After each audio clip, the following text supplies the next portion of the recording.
грозит.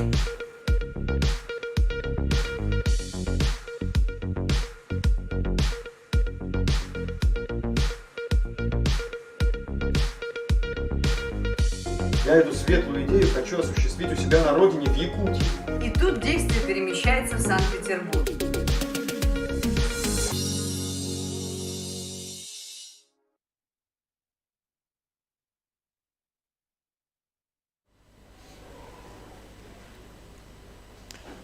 Доброе время суток. Вас приветствует Якутск. Меня зовут Владислав Левочкин.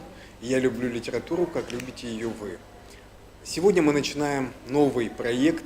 Это медиапроект, который называется «Школа драматургов Арктики». И мы посвящаем этот проект нашему коллеге, якутскому писателю, драматургу, лауреату Большой литературной премии Василию Егоровичу Харсхалу. Мы благодарим всех наших коллег, соорганизаторов, прежде всего фонд президентских грантов и также музейный комплекс «Россия. Моя история», фонд тотального диктанта, которые содействовали нам в организации этих выпусков. У нас будут маститые и начинающие авторы, мы поговорим с вами о литературе, о драматургии и о том, какое место они занимают в нашей жизни. Сегодня у нас замечательный гость, наш земляк, автор тотального диктанта, текста тотального диктанта 2020 года, лауреат многих литературных премий, кандидат филологических наук, доцент литературного института имени Горького Андрей Валерьевич Геласимов. Давайте поприветствуем. Здравствуйте, друзья! И прежде всего, наш мастер-класс мы начинаем с читки. Читку поставила петербургский режиссер Ксения Никитина, задействованы ведущие артисты петербургской сцены. И эту читку по произведению Андрея Валерьевича «Холод» они читали на ледоколе «Красин», который стоит на приколе на реке Нева. Пожалуйста, вашему вниманию.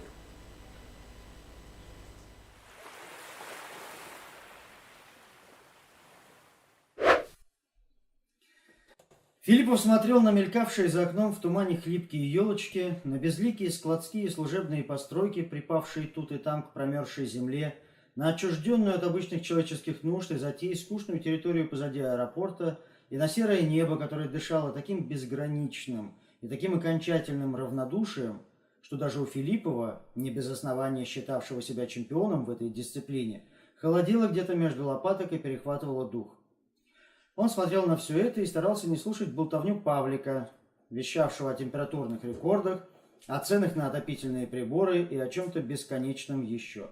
О чем-то, что убаюкивало, примиряло с приездом, настраивало на дорожный лад. Все было хорошо. Он ехал в тепле, а не бродил в поисках такси по выстуженной привокзальной площади. Рядом маслянисто колыхался в чужой фляжке, доступный теперь и вселяющий уверенность в будущее коньяк. Трудная встреча и разговор были отложены как минимум до завтра. Все было хорошо. Нет, все же удачно прилетел. Зря напрягался. Завтра все порешаем и сразу домой. А потом в Париж. Нафиг эти родные пенаты. И тем не менее что-то было не так. Он боролся с чувством нарастающей совершенно иррациональной тревоги, но оно, это чувство, плескалось уже где-то рядом, подмывало некрепкий берег его конечного счастья, и Филиппов потихоньку начал сомневаться, так ли уж надо было садиться в машину к незнакомому человеку, который предложил подбросить до города, а теперь везет неизвестно куда. Старый друг паранойя тут же взялся напомнить, насколько суровы здесь места и какое количество трупов еженедельно поднимали на улицах города во времена филипповской молодости милицейские патрули. 7-8. Что, простите? Куда мы едем? Тут недалеко уже, не беспокойтесь. Доставим в целости и сохранности лучше, чем DHL. Павлик радостно засмеялся тому, что принимал за собственное остроумие. А потом начал донимать Филиппова расспросами о всякой чепухе. Его интересовало, почему у него обожжена борода, каковы его творческие планы, что с погодой сейчас в Париже и сколько стоит входной билет в Лидо. Чтобы подавить свои идиотские страхи, Филиппов тоже проявил интерес. Разузнав, почем в городе хорошая рыба, можно ли заказать пошив унтов, и зачем на теплотрассе при выезде из порта на 3-метровой высоте сидят верхом мужики с паяльными лампами. Павлик отвечал, что такое сейчас наблюдается по всему городу, но причина ему неизвестна. Может, какая-то профилактика? По всему городу? Когда же грянул такой дубак? Ну да, самое время для профилактики. Ты на похоронах давно был? На чьих? Да без разницы на чьих. Ты покойника в гробу видел? Ну, видел, конечно. А при чем здесь покойник? Да при том, что о профилактике ты ему расскажи, чтобы не сильно расстраивался. А, вот вы о чем. Это, конечно, да, это вы правы. Только я немного о другом говорил. Да все мы говорим о другом, любезный. Так что хватит уклоняться от темы. Давай сюда свой коньяк.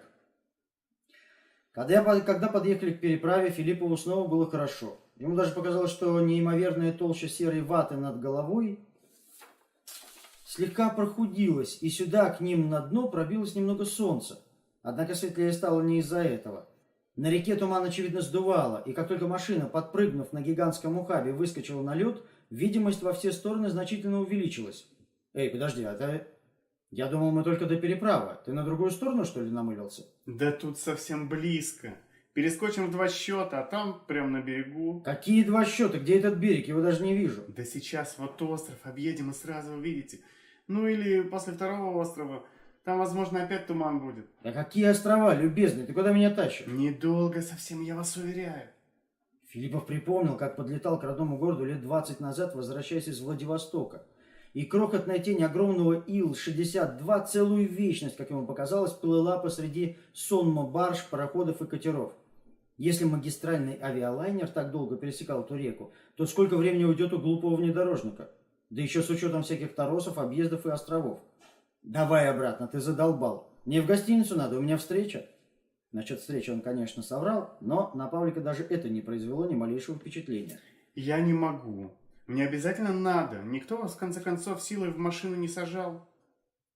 Отец Филиппова, служивший в начале 60-х на подводной лодке, любил выедать ему мозг рассказами об автономных походах и о том, как сходившие от скуки с ума во время длительных переходов матросы крутили в кинопроекторе давно заученные наизусть фильмы задом наперед. Подводников это, очевидно, забавляло, но Филиппову, который переживал сейчас во многом подобное ощущение, было не до смеха. Его кинолента отматывалась назад, и он с тоской разглядывал вернувшиеся в его жизнь пейзажи, а память с готовностью и издевательской любовью стирала с них лед настоящего. Вокруг уже плескалась вода и шумел летний ветер, звенели о своем тысячелетнем голоде комары, орали, как угорелые чайки, и солнце вот-вот должно было показаться из-за края воды. Все здесь было практически как на море, поэтому солнце вставало не из-за леса, не из-за холма, а из-за кромки воды, которой здесь точно хватило бы на средних размеров Европейское море. Эта река только прикидывалась рекой. Она снисходительно терпела то, что ее так называли. На самом деле это было, конечно, море. Просто оно двигалось вбок. Ощутимо и тяжело смещалось куда-то вправо, открывая для взгляда бесконечную во все стороны плоскость пространства, на которой пятнами прорисовывались острова, корабли и моторные лодки, но не было того, что делает в нормальном человеческом восприятии реку рекой. Не было противоположного берега. Он отсутствовал, и рождалось такое чувство, что он и не нужен, и что река может спокойно жить с одним берегом, что ей этого достаточно, что 2 берега – это для обычных рек, для скромняк. И если бы еще чуть-чуть неземной спеси, то можно было бы вовсе без берегов, просто ни одного, лишь вода и небо. Филиппов поежился, переводя потерянный взгляд с линии горизонта на медленно уползавший из поля зрения засыпанный снегом остров. От накатанной колеи к нему тянулась утопавшая в глубоких сугробах тропинка. Зачем она тут была и кто ее протоптал, Филиппов не мог представить себе этого. Он на секунду задумался о том, какая жизнь могла тут происходить зимой в этих условиях, и ему стало жутко. Если такая безграничная мощь была не только остановлена, но при этом закована в многометровый ледяной панцирь практически на полгода, и значит наполовину всей жизни, то причина этой безмолвной неподвижности должна быть абсолютно всесильной. Река безраздельно царила здесь над пространством, но холод безоговорочно царствовал над рекой. Вот он, другой берег. Вон там уже видно, смотрите, смотрите, я же говорил. Быстро доедем, зря беспокоились. Филиппов склонился вперед и увидел темную полоску леса. До него ехать еще полчаса. Да какие там полчаса? Сейчас дорога лучше пойдет. С этой стороны зимник сильнее укатан. Заскочив резво на небольшой пригорок, после которого колея тянулась уже по коренному берегу Лены, машина снова нырнула в густой туман. Елки по обеим сторонам дороги выплывали из него, как мачты затонувших кораблей. Расплывчатые образы за окном сильно напоминали картинки из детского волшебного фонаря, какой был у Бергмана в самом начале фильма «Фанни и Александр». Павлик заметно приободрился и снова начал свою канитель. Теперь он вещал о природе и свойствах местного тумана.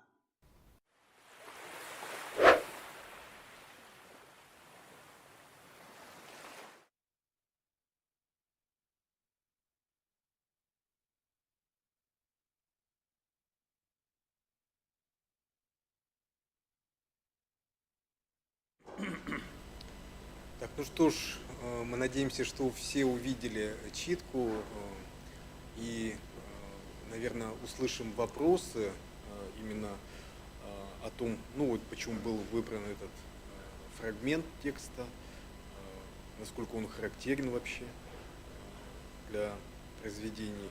И начнем наш мастер-класс. Мастер-класс, собственно, нашим гостем Андреем Валерьевичем был обозначен как северный характер.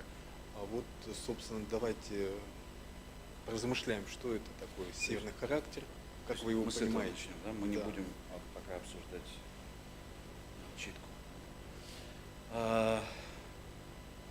Друзья, когда... Ну, я буду как в Литинституте, может быть, слишком специально говорить, да? Пусть будет у нас как будто семинар в Лите. А вы как будто бы мои студенты. Так, представим себе, я расскажу, ну, собственно говоря, и пообщаемся, может, вас о чем-то спрошу. И вместе мы найдем какой-то общий знаменатель за то короткое время, что у нас есть. Дело в том, что когда вы приступаете к работе над персонажем, многие начинающие авторы, молодые мои студенты, они совершают целый ряд ошибок, которые в итоге приводят к, ну если не к краху текста, то к некоторому поражению. Потому что персонаж является, центральный персонаж, мы сейчас говорим о протагонисте, он является, ну не просто там вашим героем, да, или рассказчиком, которому вы хотите отдать функции нарратива, но он прежде всего является, лицом, и, образом вашего текста. А вот это зависит уже от вселенной, в которую вы помещаете вашего героя. Вселенная, собственно говоря, диктует персонажа. Он из нее должен произрасти, он должен стать частью ожившего пейзажа. Вот в чем штука. Он и является частью пейзажа, но он должен еще и функционировать, нести драматические и драматургические функции на себе. И гений места играет здесь одну из ключевых ролей.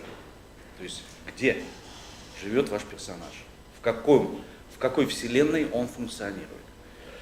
Это надо точно понимать, потому что даже только в одной нашей стране, я сейчас не говорю, если вы персонажа поместили в Африку, или в Европу, или в Соединенные Штаты, это уже все будут разные персонажи, с разным психотипом, с разным поведением, с разным ритмом существования и речевыми характеристиками. Все будет разное. Так вот, это не только даже в разных странах происходит, но и на территории нашей страны. Она такая огромная, она такая многонаселенная и многонациональная, с различными культурными, религиозными, этническими, традиционными особенностями, что не учитывать этого будет страшной ошибкой. Люди отличаются, я ничего нового вам не скажу, но приведу пример, как отличаются люди, скажем, вот нашего с вами региона и Сибири в общем, но я буду говорить за Якутию, за город Якутск, потому что я здесь провел молодость, я не просто знаю, я чувствую сердцем местного человека, потому что я сам местный человек. И я просто приведу это как пример, какой шок я испытал, культурный шок, когда перебрался в Москву 20 лет назад, именно от культурных особенностей. Это называется кросс-культурная коммуникация в лингвистике. И вот самый простой пример такой, что меня прежде всего шокировало в психотипе москвичей и жителей Подмосковья, что совершенно отсутствует, скажем, в нашем с вами психотипе, это их поведение в конфликте, когда происходит конфликт. Вообще в драматургии нужно обязательно вот проверять своего персонажа на конфликте, прежде всего. И вот для меня было действительно шоком, и даже не культурным, а житейским, бытовым, поведение жителей вот, московского региона во время конфликта. Я буквально через несколько дней после того, как оказался в Москве, там случайно на остановке увидел ругань двух мужчин. Они между собой что-то поссорились. Кто-то не так встал, или кто-то что-то не то сказал. Ну, в общем, они стояли и ссорились. И вот их брань по нарастающей по отношению друг к другу поразила меня своей интенсивностью, скоростью и количеством хамства. Это было неприемлемо для меня. То есть они сначала просто припирались, потом они перешли на последнее ругательство, на самое крайнее ругательство. И после этого они уже начали говорить про матерей друг друга. И это все длилось, ну, минут так 10. Я стою так по-якутски, думаю, что-то долго, да? Потому что у нас бы уже убили за такие слова. Ну, то есть конфликт был быстро закончен. Либо люди контролируют себя и отвечают за свои слова, и тогда они не будут говорить таких крайних вещей. Либо они, когда до этих крайних вещей дойдет, они просто начнут друг друга молотить. И я все стою, жду драки. Ну, интересно же драку посмотреть. Так ее не было, друзья. Вот вам отличие от северного характера. Они вот это проорались, как женщины на рынке. Я думаю, так, ну и что? И разошлись. Вот это было потрясающе. Для меня непривычно, потому что все-таки у нас за слова отвечают. Здесь, во всяком случае, когда я жил в 90-е годы, за такие слова точно ты бы получил быстро и сильно. Вот. Но у них вот другая природа конфликтности. Получается, можно говорить все, что хочешь, и тебе это сойдет с рук. Вот чего непонятно было мне, как северному человеку. И это вот первые такие были для меня впечатления, да, от жителей московского региона, что они в конфликт вступают гораздо легче, чем северные люди, и легко из него выходят. Видите, да? И вот все такие вещи сразу нужно учитывать, если мы говорим о северном характере и собираемся писать произведения с героем вот из нашего, скажем, региона. Как пример такого героя я вам могу передать интереснейший мой разговор с нашим постоянным представителем при президенте Российской Федерации, постоянным представителем Республики Саха при президенте Российской Федерации Андреем Сандоминовичем Федотовым. И мы с ним общались где-то месяц назад, и там мы готовили отчет правительства республики онлайн, чтобы делали, я модерировал, Андрей Сандоминович, значит, рассказывал о работе правительства в течение года. Но до этого мы зашли к нему в кабинет, пили чай, и вдруг, значит, заговорили совершенно на другие темы, не на государственные, не на политические, а просто на какие-то живые, житейские.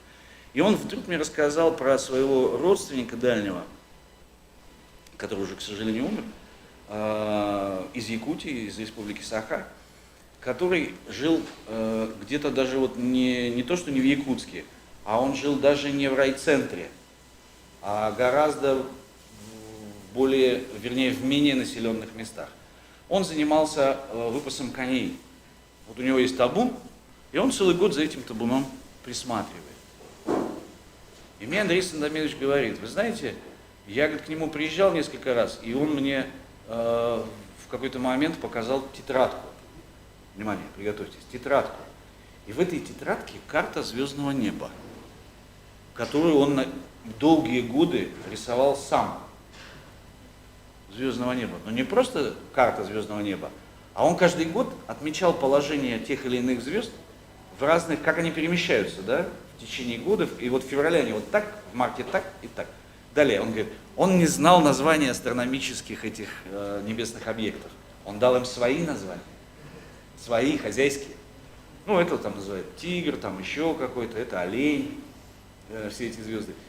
Далее, он, говорит, создал целую философию в зависимости, он сказал, ты знаешь, вот он Андрею Сандомировичу сказал, ты знаешь, говорит, я знаю, что если вот, например, в марте вот этот олень стоит вот тут, а вот этот там, я не знаю, трезубец вот здесь, а это вот так, вот в таком положении, то произойдет вот то-то здесь у нас в жизни.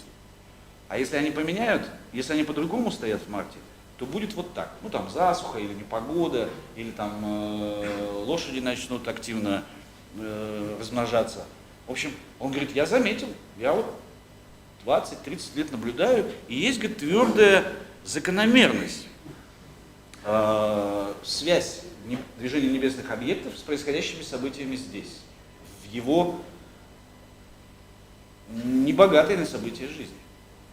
Но это для нас небогатая, да? А для него она наполнена. Он ее сам наполнил вот этим гигантским, космическим, в данном случае, в прямом смысле слова, содержанием. И я, значит, так слушал Андрея Сандомировича, говорю, можно я украду персонаж? Я говорю, я хочу писать такого героя. Он говорит, да, пожалуйста, берите, не жалко. Объясню вам почему. Сама жизнь в данном случае, в виде этого человека, в виде его жизни, и потом Андрей Сандомирович мне передал этот рассказ, сама жизнь сделала то, что удалось в свое время Хемингуэю в повести «Старик и море». Абсолютно персонаж, вот прямо из хемингуэевской великой вещи, за которую Эрнест Миллер Хемингуэй получил Нобелевскую премию. Вот. Я поэтому так подумал, думаю, опа, выдумывать ничего не надо, сочинять, да? Вот из жизни, пожалуйста, подарок такой.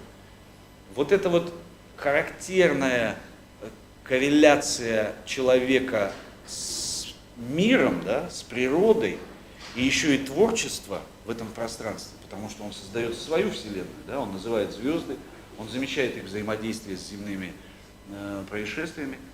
Вот это как раз и я это определил как северный характер для себя.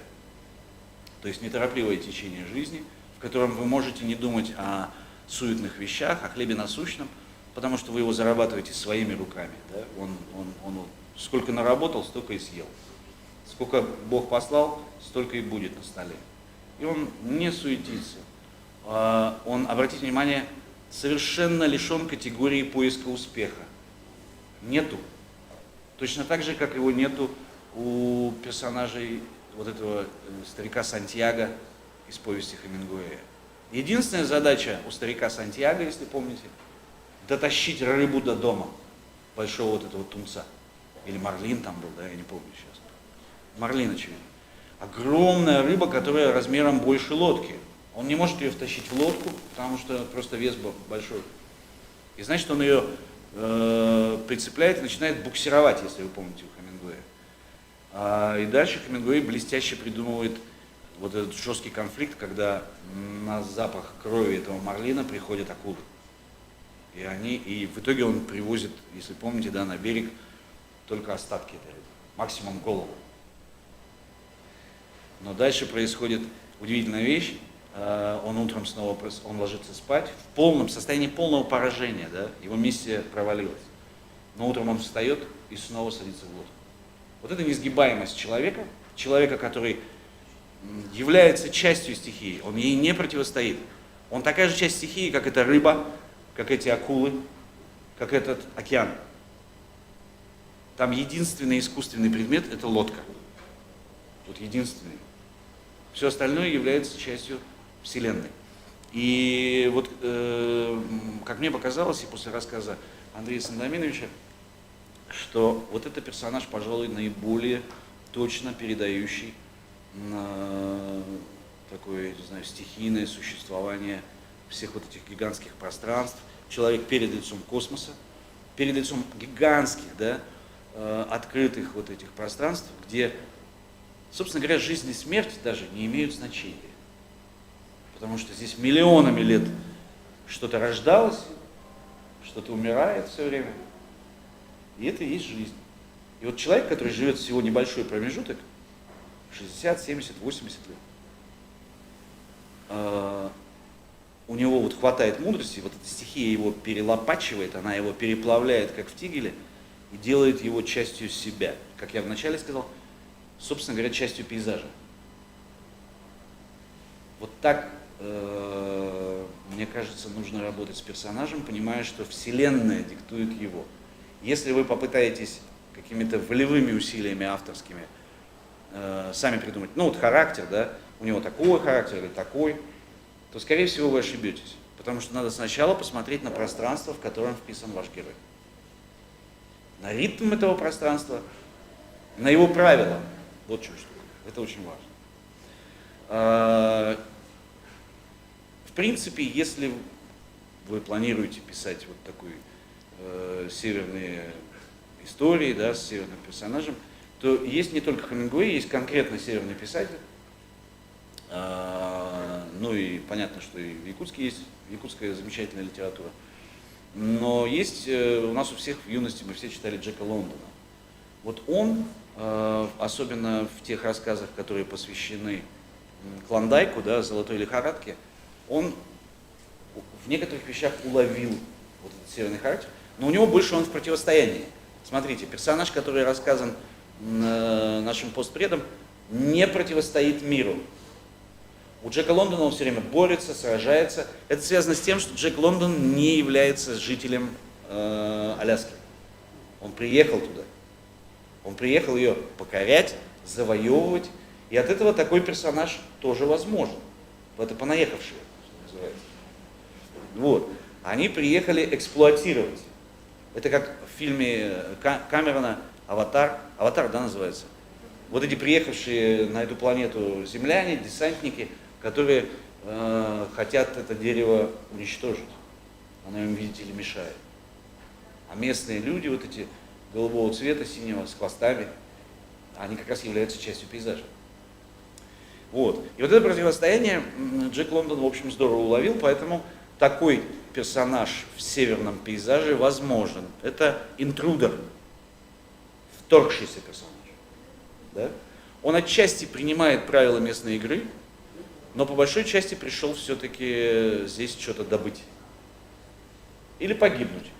Что тоже можно в работе с этим персонажем, такой прием, и Джек Лондон часто использует, гибели такого героя.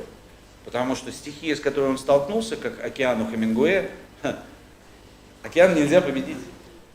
Что бы ты ни делал, как нельзя победить тундру, нельзя победить тайгу. Нет. Нет. Вот. Но тем не менее такой персонаж возможен. И каждый персонаж поэтому, если даже мы говорим не о северном персонаже, а о южном, например, там, не знаю, итальянском, он должен быть, находиться в строго соответствующей ему стихии. Это крайне важно. Я, вы знаете, недавно куда-то летел, недели 3 назад, в Крым. Я летал в Артек выступать перед артековцами. И вот самолет начал разбегаться по бетонке в Шереметьево. Он вот набирает скорость. Я сижу, и у меня чуть болит голова, и она вот так вот бьется о подголовник кресла. Ну, скорость же увеличивается. Вот, да.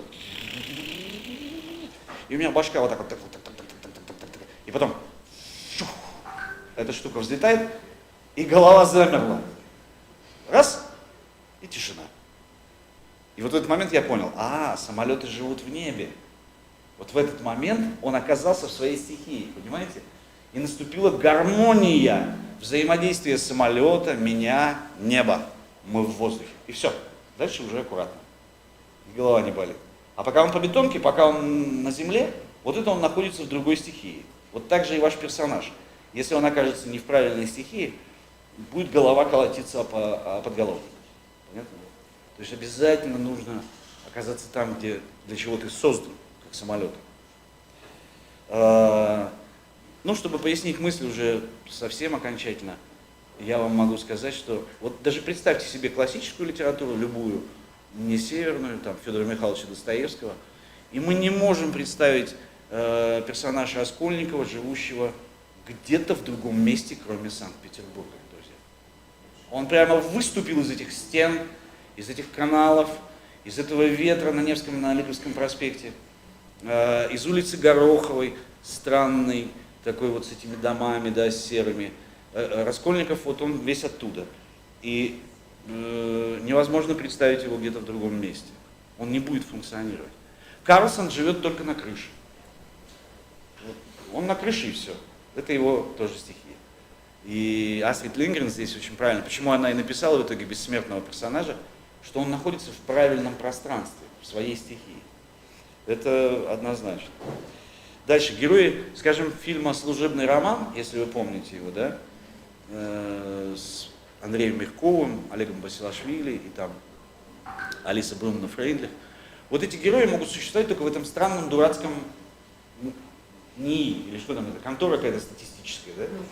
Маленькие столики, вот такие вот конторки, какие-то люди чуть-чуть сгорбленненькие такие, они ведут себя так, у них ритм такой, они говорят так, они стреляют друг у друга сигаретки. Вот, это персонаж продиктован вот этим зданием. Знаете почему? Потому что вы не можете поместить этих героев в Донскую степь. Не получится. Представьте себе их в Тихом Доне. Можете? Нет. Это означает, что они правильно придуманы Ильдаром Рязановым и автором сценария. Точно так же вы не можете представить себе Гришку Мелехова и Аксинью в их научно-исследовательской этой конторе. Можете представить себе? Вот эти конторки, да, вот эта музычка, ла-ла-ла-ла-ла. И Гришка Мелехов такой сидит. Аксинья, водки дай. Другой уровень эпичности, да, совершенно иной уровень детализации внутреннего состояния стержня и так далее. Вот это нужно обязательно, друзья, держать в голове. И помнить, что персонажа диктует Вселенная. Для опыта, поскольку у нас сегодня не лекция, а все-таки мастер-класс, я бы вам советовал, если вы пробуете писать или пишете, или уже готовые драматурги, вот попробуйте сделать упражнение как-нибудь на досуге, не сегодня.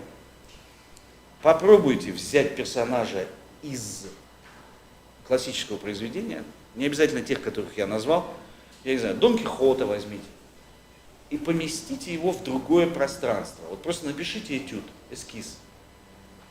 Специально от обратного пойдите. То есть специально нарочно сделайте ошибку. И вы посмотрите, как странно будет функционировать ваш герой, как все неуютно, неправильно и, в общем, плохо. Единственный эффект, которого вы добьетесь, будет комический. Если вы хотите добиться комического эффекта, комизма, то это можно использовать как лайфхак для создания комического персонажа. Возьмите его из одной среды и поместите совершенно в другую. Например, я не знаю, героя фильма «Берегись автомобиля» Юрия Деточкина, помните, да? Иннокентий Смоктуновский. Ну, поместите его в лодку к старику Сантьяго. И попробуйте написать. Вот вместо Сантьяго едет Юрий Деточкин, который вот хочет автомобиль украсть. Он хороший, добрый человек, он ворует автомобили для того, чтобы в детские дома отправлять деньги, но он точно будет на лодке лишним в походе за Марлином.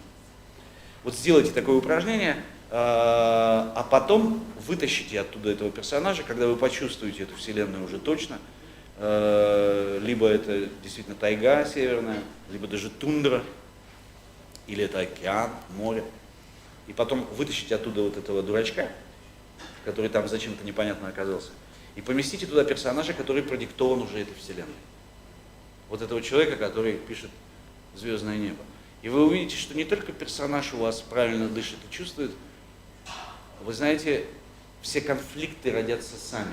Вам персонаж сам расскажет, чего он хочет, чего он боится, чего он ждет. Он сам все расскажет, это правда абсолютно. Потому что в работе над персонажем, я это все время повторяю своим студентам, вы прежде всего должны знать, к чему стремится ваш герой. А стремится он всегда. Это называется в сценарной практике, на сленге сценаристов, эликсир. То есть вы должны дать своему герою волшебный эликсир. На протяжении вашей пьесы или сценария он должен стремиться к этому эликсиру. А вы, как хорошие драматурги, должны этот эликсир все время от него отодвигать. Пока, это мне однажды Джаник Файзиев показал. Он говорит, знаешь, что такое кино? Режиссер и продюсер Джаник Файзиев. Я говорю, ну, он так вот положил, там лежал то ли телефон, то ли пачка сигарет, положил передо мной и говорит, попробуй возьми. Я, значит, потянул руку к этой пачке сигарет, а Джаник быстро раз и от меня отодвинул ее. И говорит, еще раз возьми. Я опять протягиваю руку чуть дальше, он опять отодвинул. Я говорю, ты что делаешь? Он говорит, ты не понял, это и есть закон драматургии основной. Так и делается хорошее кино. В принципе, эти законы я использую и в прозе. Я хитро ворую нагло из драматургической плоскости и обучаю этому своих студентов в институте. Я ворую эти приемы вот этого отодвигания эликсира от героя все дальше, а он предпринимает новую попытку, ему приходится выдумывать на новом этапе какие-то новые средства для достижения, потому что уже все, руки не хватает, дотянуться, значит надо встать, надо подойти, надо еще что-то сделать, а в итоге вселенная начинает ему противодействовать в виде акул хемингуэевских. Когда эти акулы придут сами, если вы правильно почувствуете свой персонаж и вселенную. Ну вот вкратце так. Понятно, да, друзья? Так работаем с героем. Спасибо. Спасибо большое. Я думаю, что мы все много для себя почерпнули. А вообще вот северный характер, как вы думаете, он в современной литературе вот где встречается? Он не вымирающий тип вот, в современной литературе? Я точно могу сказать, дорогие друзья, что он, на него точно есть запрос. Это место свободно. И я вот как, я не знаю, как на рынке, знаете, вот где палаточку поставить, я вам говорю, в этом месте пока никто не встал. Торопитесь, занимайте это место. Северный персонаж, северный характер, он будет востребован. Как только он будет написан талантливо и хорошо, вы станете знамениты. Поверьте. И эти произведения будут востребованы. Более того, читатель узнает о северном вот этом бытие, да, нашем, жизни. Это еще и пропаганда, я не знаю, просветительская какая-то важная роль и так далее. Но то, что это место свободно, это факт. И на рынке, да, в рыночных отношениях всегда надо стремиться в своем бизнесе туда, где есть свободное место. Согласны, да? Надо занять этот сегмент рынка мгновенно. Поэтому не спите. А вы сами тоже планируете, да, вот, возвращаться к северным? Я, конечно. Мне Август Васильевич подарил уже 2 книги про шаманизм. Вчера мы говорили еще с одним замечательным человеком про возможную поездку на Исэх этим летом. И вот тут, видите, Андрей Сандоминович подарил мне персонажа. Я думаю, что да. Я думаю, что да. И история будет такая, наполненная мистицизмом. Такой мощной магического реализма Северной Земли. Вот обратите внимание, латиноамериканские авторы свой магический реализм продали на весь мир, да? Маркес, пожалуйста, Борхес. Они создали целую школу. Там, Жоржо Амаду, Кастанеда, да. Они все это планете спокойно предложили, и планета это взяла. И это существует в мировом контексте, вот этот латиноамериканский магический реализм. Здесь его, я уверен, не меньше, но он пока находится в нетронутом состоянии, что радостно для нас, для авторов. Понимаете? Мы же не в положении латиноамериканских молодых писателей, которым теперь надо что-то после Маркеса выдумывать. Им трудно. А тут прям золотая такая жила, да, вот готовая. Ну, принесите молоточек, начните отколупывать. Да. Но здесь есть тоже вопрос, опять же, конъюнктуры, да, вот есть интерес у, скажем, мировой общественности к этой теме? Да, конечно, есть, да? Он всегда будет. Особенно, друзья, особенно, вот 100% вам говорю, с политической точки зрения. Потому что история с Арктикой, которая началась так, до 2014 года, да, когда был этот шельф обнаружен? Вот так где-то. 90-е. Да? Вот. Арктика становится, и точно 100%, я в Мурманске, когда был на ледоколе Ленин, там нам экскурсию проводили, они говорят, мы сильно модернизируем ледокольный флот. Арктика становится темой номер 1. И в ближайшие там 40-50 лет тот, кто контролирует Арктику, будет контролировать планету. Именно из-за тех запасов, которые там открыли. Там подтвержденных чуть ли не больше, чем в Арабских Эмиратах и на всем Ближнем Востоке. Вы понимаете, сколько устремлений туда будет политических, военных. Мы развернули воздушно-десантную дивизию в Арктике. Мне там рассказали, они говорят, знаешь, как было? У нас вот тут есть остров, и однажды, говорит, самолеты так раз подлетели, десантники спустились, окопались, построили сначала палаточки, потом более конкретное жилье, и сейчас все, они уже там. Эта дивизия базируется на этом острове. Можете представить себе дивизии ВДВ российских войск? Это означает, что регион становится все более и более привлекательным со всех сторон, и поэтому надо, я думаю, учитывать этот и геополитический интерес в том числе, друзья. Будущее за Арктикой, это точно. Там столкнутся много сил. Я вот абсолютно уверен даже, что вот вся эта обраточка с Украиной в 2014 году, Майдан, это был нам ответ на наши притязания, просто это называется несимметричный ответ. Началась Грузия, началась Украина, почему-то резко, значит, Майдан, они все, Януковича выгоняют, и все, этот котел, Донбасс, все это молотят. А это все делается для того, чтобы оттянуть силы России от Арктики. Вот прямо серьезно вам говорю. Это очень похоже на большую игру, как это называлось в 19 веке, когда Российская империя противостояла Британской империи. Тогда это получило термин «большая игра». Вот сейчас она продолжается, но противостоят другие силы, хотя Россия опять в роли протагониста или антагониста, как считают на той стороне. Коллеги, ну, я напоминаю о том, что мы можем задать вопросы автору, и авторы наиболее отличившихся вопросов получат из его рук приз, подарок в конце нашей записи. И у нас сегодня на связи несколько точек из нашей страны, и мы приветствуем в Санкт-Петербурге автора нашего проекта Милу Кудряшову. Библиотека Маяковского, пожалуйста, просим вашего подключения и вашего вопроса.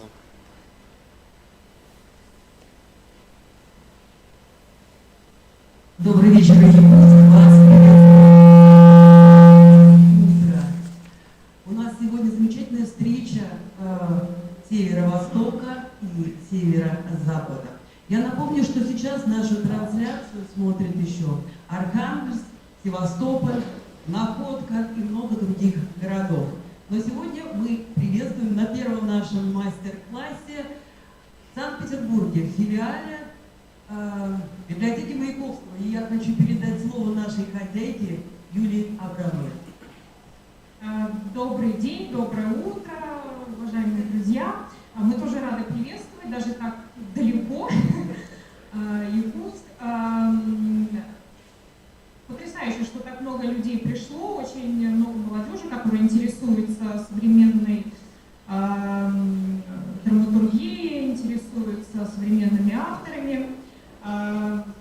Пару слов скажу о нашей площадке.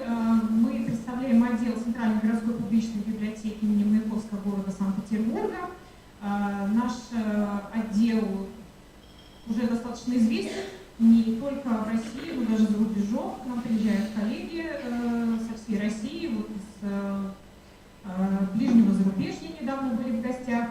Мы известны тем, что у нас есть профессиональная студия звукозаписи, мы предоставляем услуги, есть информационно-туристический центр, кстати, кому интересно, присутствующих могут обратиться. Мы оказываем по всему миру справки, составляем маршруты, также предоставляем возможность работы с специализированными программами по работе с видеоанимацией, такие как Final Cut Pro X и полный пакет EDA, поэтому студенты и не только студенты очень часто приходят, чтобы позаниматься.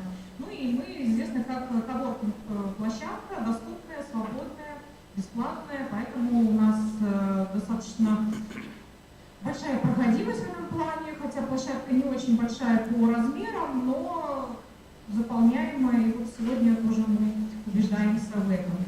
Ну, о нас можно говорить очень много, отделов у нас по городу, боюсь сейчас набрать 7 или 8. Вот, все мы отличаемся немного друг от дружки, у нас замечательный фонд, очень много читателей. Вот, ну, если кто-то будет у нас в гостях, милости просим, пожалуйста, приезжайте. Вот, ну, не буду задерживать долгий эфир, вот, да, передаю трубочку. Задержитесь, пожалуйста, у нас для вас сюрприз. Сюрприз.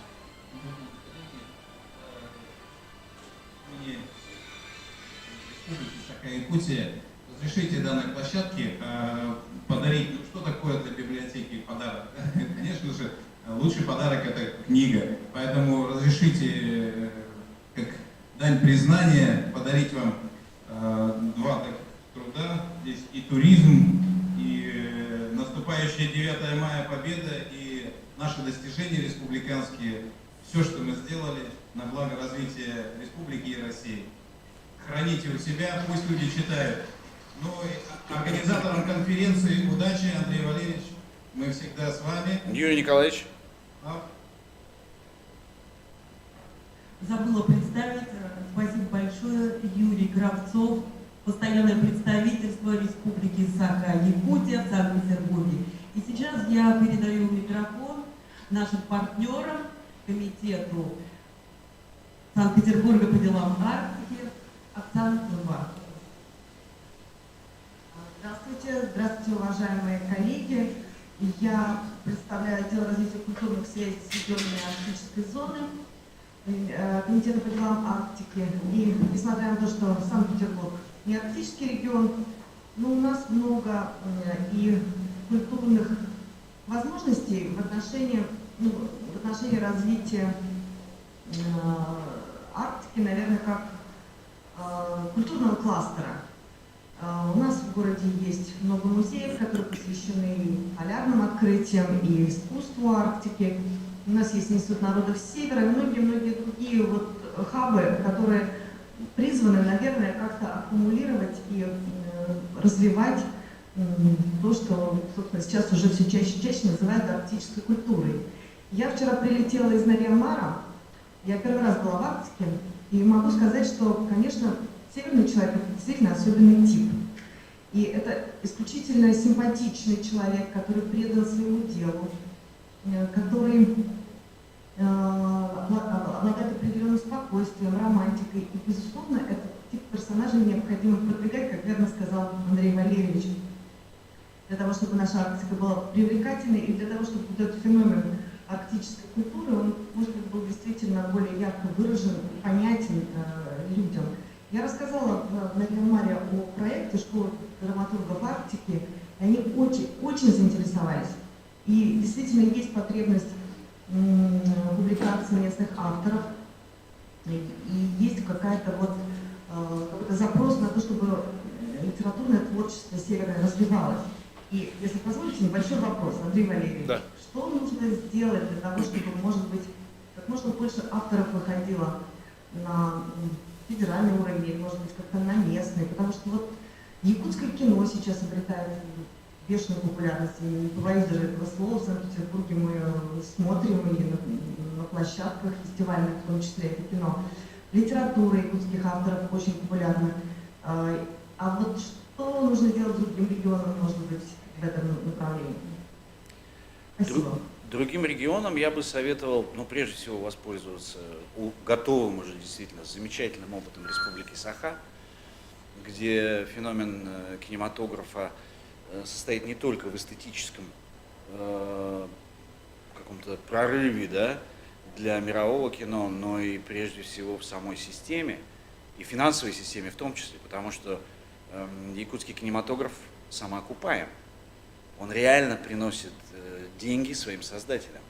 Он, я не знаю, в Москве такой ситуации нет. Московский кинематограф весь сидит на дотациях, они ждут помощи от Министерства культуры, от Комитета по кинематографии, и все эти деньги невозвратные. Никто не собирается их возвращать государству. Они просто ушли на производство и все. То есть феномен того, что в русском кино кинематографисты зарабатывают с производства, а не с проката, отличает русский кинематограф от, скажем, Голливуда. Потому что Голливуд работает с проката, а не с производства. Заработок идет с этого. Так вот, якутский кинематограф пошел по пути Голливуда. Они зарабатывают с проката, а не с производства. Вот в чем штука. Они вкладывают свои небольшие деньги, 1, 2, 3 миллиона рублей, и на них получают 4-5. Простая схема. И потом на эти деньги они живут, снимают следующее кино. И зрителю нравится смотреть. Вот здесь хитрость якутского кино, как мне кажется.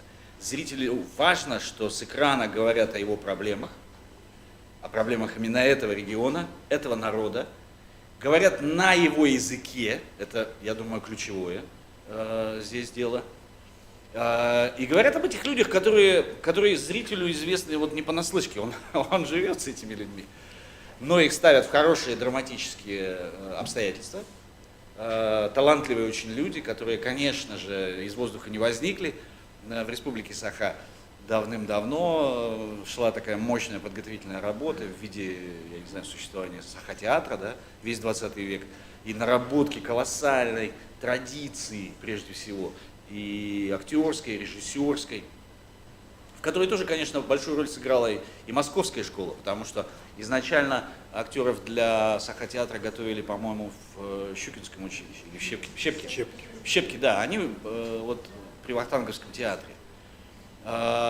И спокойно ребята из Якутии взяли опыт московской актерской режиссерской школы, они его спокойно усвоили, органично интегрировали в свое национальное, я не знаю, существование, да, вот с этими космическими вещами, о которых я говорил до этого, со своей традицией, символикой.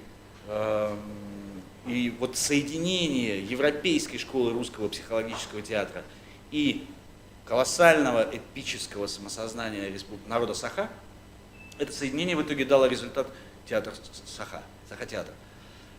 А потом уже пришли те же ребята, я не знаю, связанные с этим театром, они все равно берут оттуда артистов. Школа идет актерская такая. И они уже начали снимать кино, просто показывать его в кинотеатрах. Они диверсифицировались под совершенно новую и экономическую ситуацию, и эстетическую, воспользовались новыми технологиями, которые уже вот существуют. Да? Этим как раз и отличается вот местный регион. Да? Он, с одной стороны, очень ценит и блюдет традиции, и с другой стороны, он открыт к новому. Вот это сочетание, да, которого, предположим, нет в Англии. Англичане очень тоже традиционный народ, они вот пьют чай с молоком, кстати, как и якуты.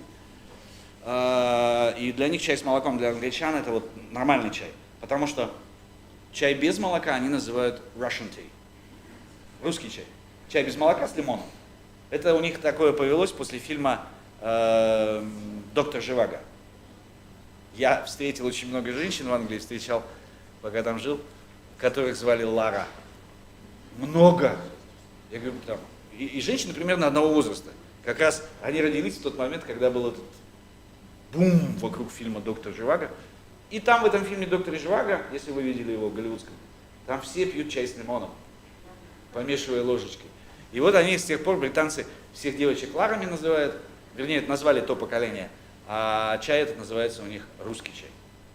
Так вот, несмотря на то, что у них так же, как у народа Саха, большое и серьезное внимание к традициям, англичане очень плохо открыты к новизне. Прямо очень, друзья. Они зачем-то любят ездить на старых велосипедах. У них дома стоят деревянные телевизоры. Я говорю вот то, что видел, реально. Они смотрят 40 лет сериал Coronation Street. Производство манчестерского телевидения, ITV. Это самый длинный сериал в истории, он в Википедии или в книге рекордов Гиннесса. Безумно скучный. Там ничего не происходит. Но весь Йоркшир, когда начинается трансляция, они все садятся, дедушки, бабушки, внуки, все садятся и как завороженные смотрят, потому что бабушки составились вместе с этим сериалом. Они вот были маленькие, выросли, и теперь еще внуков тоже туда же подсаживают. То есть я сейчас вам говорю о традиционалистском мышлении англичан, да, чтобы было понятно. Вот. И вот в этом смысле они как раз от народа Саха отстают, как мне кажется, очень сильно. Они менее открыты к новому. Здесь, даже как пример скажу, вы знаете, я писал диссертацию в Якутске в 90-е годы, в Якутском государственном университете, и мне надо было защищать ее и ехать в МПГУ в Москву. Мой руководитель научный, профессор Бурцев, отправил меня защищаться в Москву.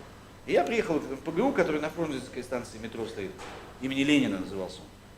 Старинный, красивый институт, такое здание прекрасное, да, колонны, внутри заходишь в какое-то огромное фойе. А у нас так все по-простому, да, вот у ЛК я работал там, все, ну такое, все современное такое.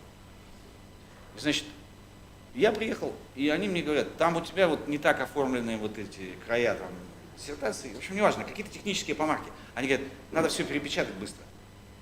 Ну, заново выкатить диссерт и перезашить его, переплести заново. Я говорю, окей, где компьютер? Сейчас сделаем. Они мне говорят, какой компьютер? Я говорю, ну в смысле, к которому принтер подсоединен? Они говорят, никакому компьютеру никакой принтер не подсоединен. Вон, говорит, печатная машинка. Я говорю, вы что, обалдели, что ли, ребята? 180 страниц, я сейчас буду вот это сидеть, вот это делать? У меня вот дискета, говорю. Это 96-й год, на секундочку. У нас на каждой кафедре стоял компьютер. Все уже было в 96-м году. А в МПГУ не было, друзья.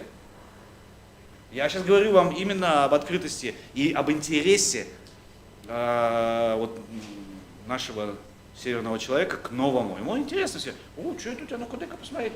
Ну-ка, что, как работает? Как работает? Дай-ка. А есть можно? Нет, нельзя. Не буду есть. Ага. И вот это, конечно, колоссальный козырь нашей республики. Понимаете? И вот я бы рекомендовал как раз вот в ответе на... Да.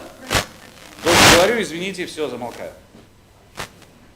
У нас вопросы от наших зрителей. Можно им предоставить слово? Мила, пожалуйста, да, мы, наверное, вам предоставим слово, будем переключаться. Очень много вопросов поступает. А я болтаю. Из разных, да, точек нашей страны. Пожалуйста, Мила, заслушаем вопрос и завершаем с вами. Не слышно? Да. Да. Меня зовут Павел, институт Европы Севера, второй курс, изучаю венский язык, очень интересно. Немного не связан с данной темой именно Арктики, вопрос более личный. Буквально месяц назад смотрел ваше интервью, где вы очень хорошо отзывались о современной музыке, в частности о рэпе. Вы сейчас, как я понимаю, до сих пор слушаете, вам очень нравится. Хотелось бы, что вы в данный момент слушаете, и еще вот хотел вам посоветовать, есть такой музыкант, Сашенко, его группа ЛСП. Данный солист, бывший филолог, закончил филологический факультет. У него есть целых 3 альбома, связанные с первой строчкой первой песни, заканчивающейся последней строчкой последней песни последнего альбома. Советую вам послушать. Спасибо. ЛСП. Вам должно понравиться как филологу. Да. Вот. Также я хочу вас спросить, как вы вообще относитесь к современной музыке, нашей молодежной рэпу? Как вы относитесь к тому, что большинство современных, если вы очень если вы слушали и современных русских исполнителей, и зарубежных, замечали ли вы плагиат в этом, и как вы к этому относитесь? Спасибо. Ну вот, на первую часть вашего вопроса я могу коротко ответить, что вы сейчас слушаете. Я вот сейчас ехал сюда, вот в это замечательное, прекрасное здание, и в машине играла музыка, я ее зашазамил. Там была песня Fuck That группы Bastards, я не знаю, что это такое, но мне как-то дико понравилось, и я тут же, значит, себе загрузил в плейлист, сегодня вечером расслушаю внимательнее. То есть я слушаю, вы знаете, все время новое. Вот я же, поскольку якутский человек, то я же вам до этого говорил, мы открыты к новизне. Мне не нравится долго сидеть на одном месте, я люблю все время какие-то новинки и так далее. Насчет рэпа, ну да, я же роман написал «Чистый кайф» про рэперов, поэтому это вот моя крайняя книга, над которой я закончил работу год назад. И рэп для меня действительно был важный, да, в тот момент.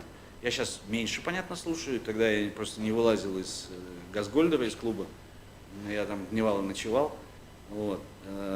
Мне важно было понять жизнь этих ребят, их психологию и так далее. Рэп предпочитаю, если слушать, то все-таки олдскульный. Для меня лучше Тупака, пока никто рэп не читает. То есть, вот, мне кажется, Тупак был, он был сама суть рэпа. По мелодичности, да, и это потом вот это его флоу блестяще интегрировал в свое творчество Эминем. Он четко понял, потому что он работал с Тупаком некоторое время на бэк-вокале. И у него получилось Он блестящий исполнитель был. Хотя и сейчас, в общем, может написать хороший трек. Вот, и, то есть, когда я это слышу, я это понимаю, мне это нравится. Мне нравится ранний русский рэп, мне нравится, естественно, все, что делала Каста.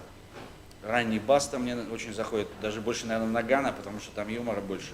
Он реально смешной, остроумный, злой, циничный, ну, клевый такой, да, который я в романе описал. Вот, Нагана, да, хорош был. Я надеюсь очень, что Василий Михайлович не убьет этого персонажа и, может быть, что-то сделает еще. Рэп новой волны мне не нравится, не заходит рэпчик. Мне не нравится Ти-фест и все, что с ним связано. Хотя он тоже в творческом объединении Газгольда. Его Вася продюсирует. Но, видимо, он продюсирует его для других слушателей, не для меня. Спасибо. Мы тогда прощаемся, да, с вашей площадкой «Мила». Ну пусть мы будем. Последний, да, уточняющий вопрос, пожалуйста. Контрольный выстрел. Вопрос, точнее, именно про почему я хочу вам порекомендовать услышать. Савченко. В нем вы говорите о становлении человека, только там совсем не то, что из Арктики в Москву. Там становление человека из низших слоев общества, человека, которому важны клубы, какие-то плохие вещества. Из этого человека он переходит в человека, который любит семью, мечтает о 3-5 детях. Я вам советую послушать альбом Imagine, Tracking и One More City. Спасибо большое, я запомню, да.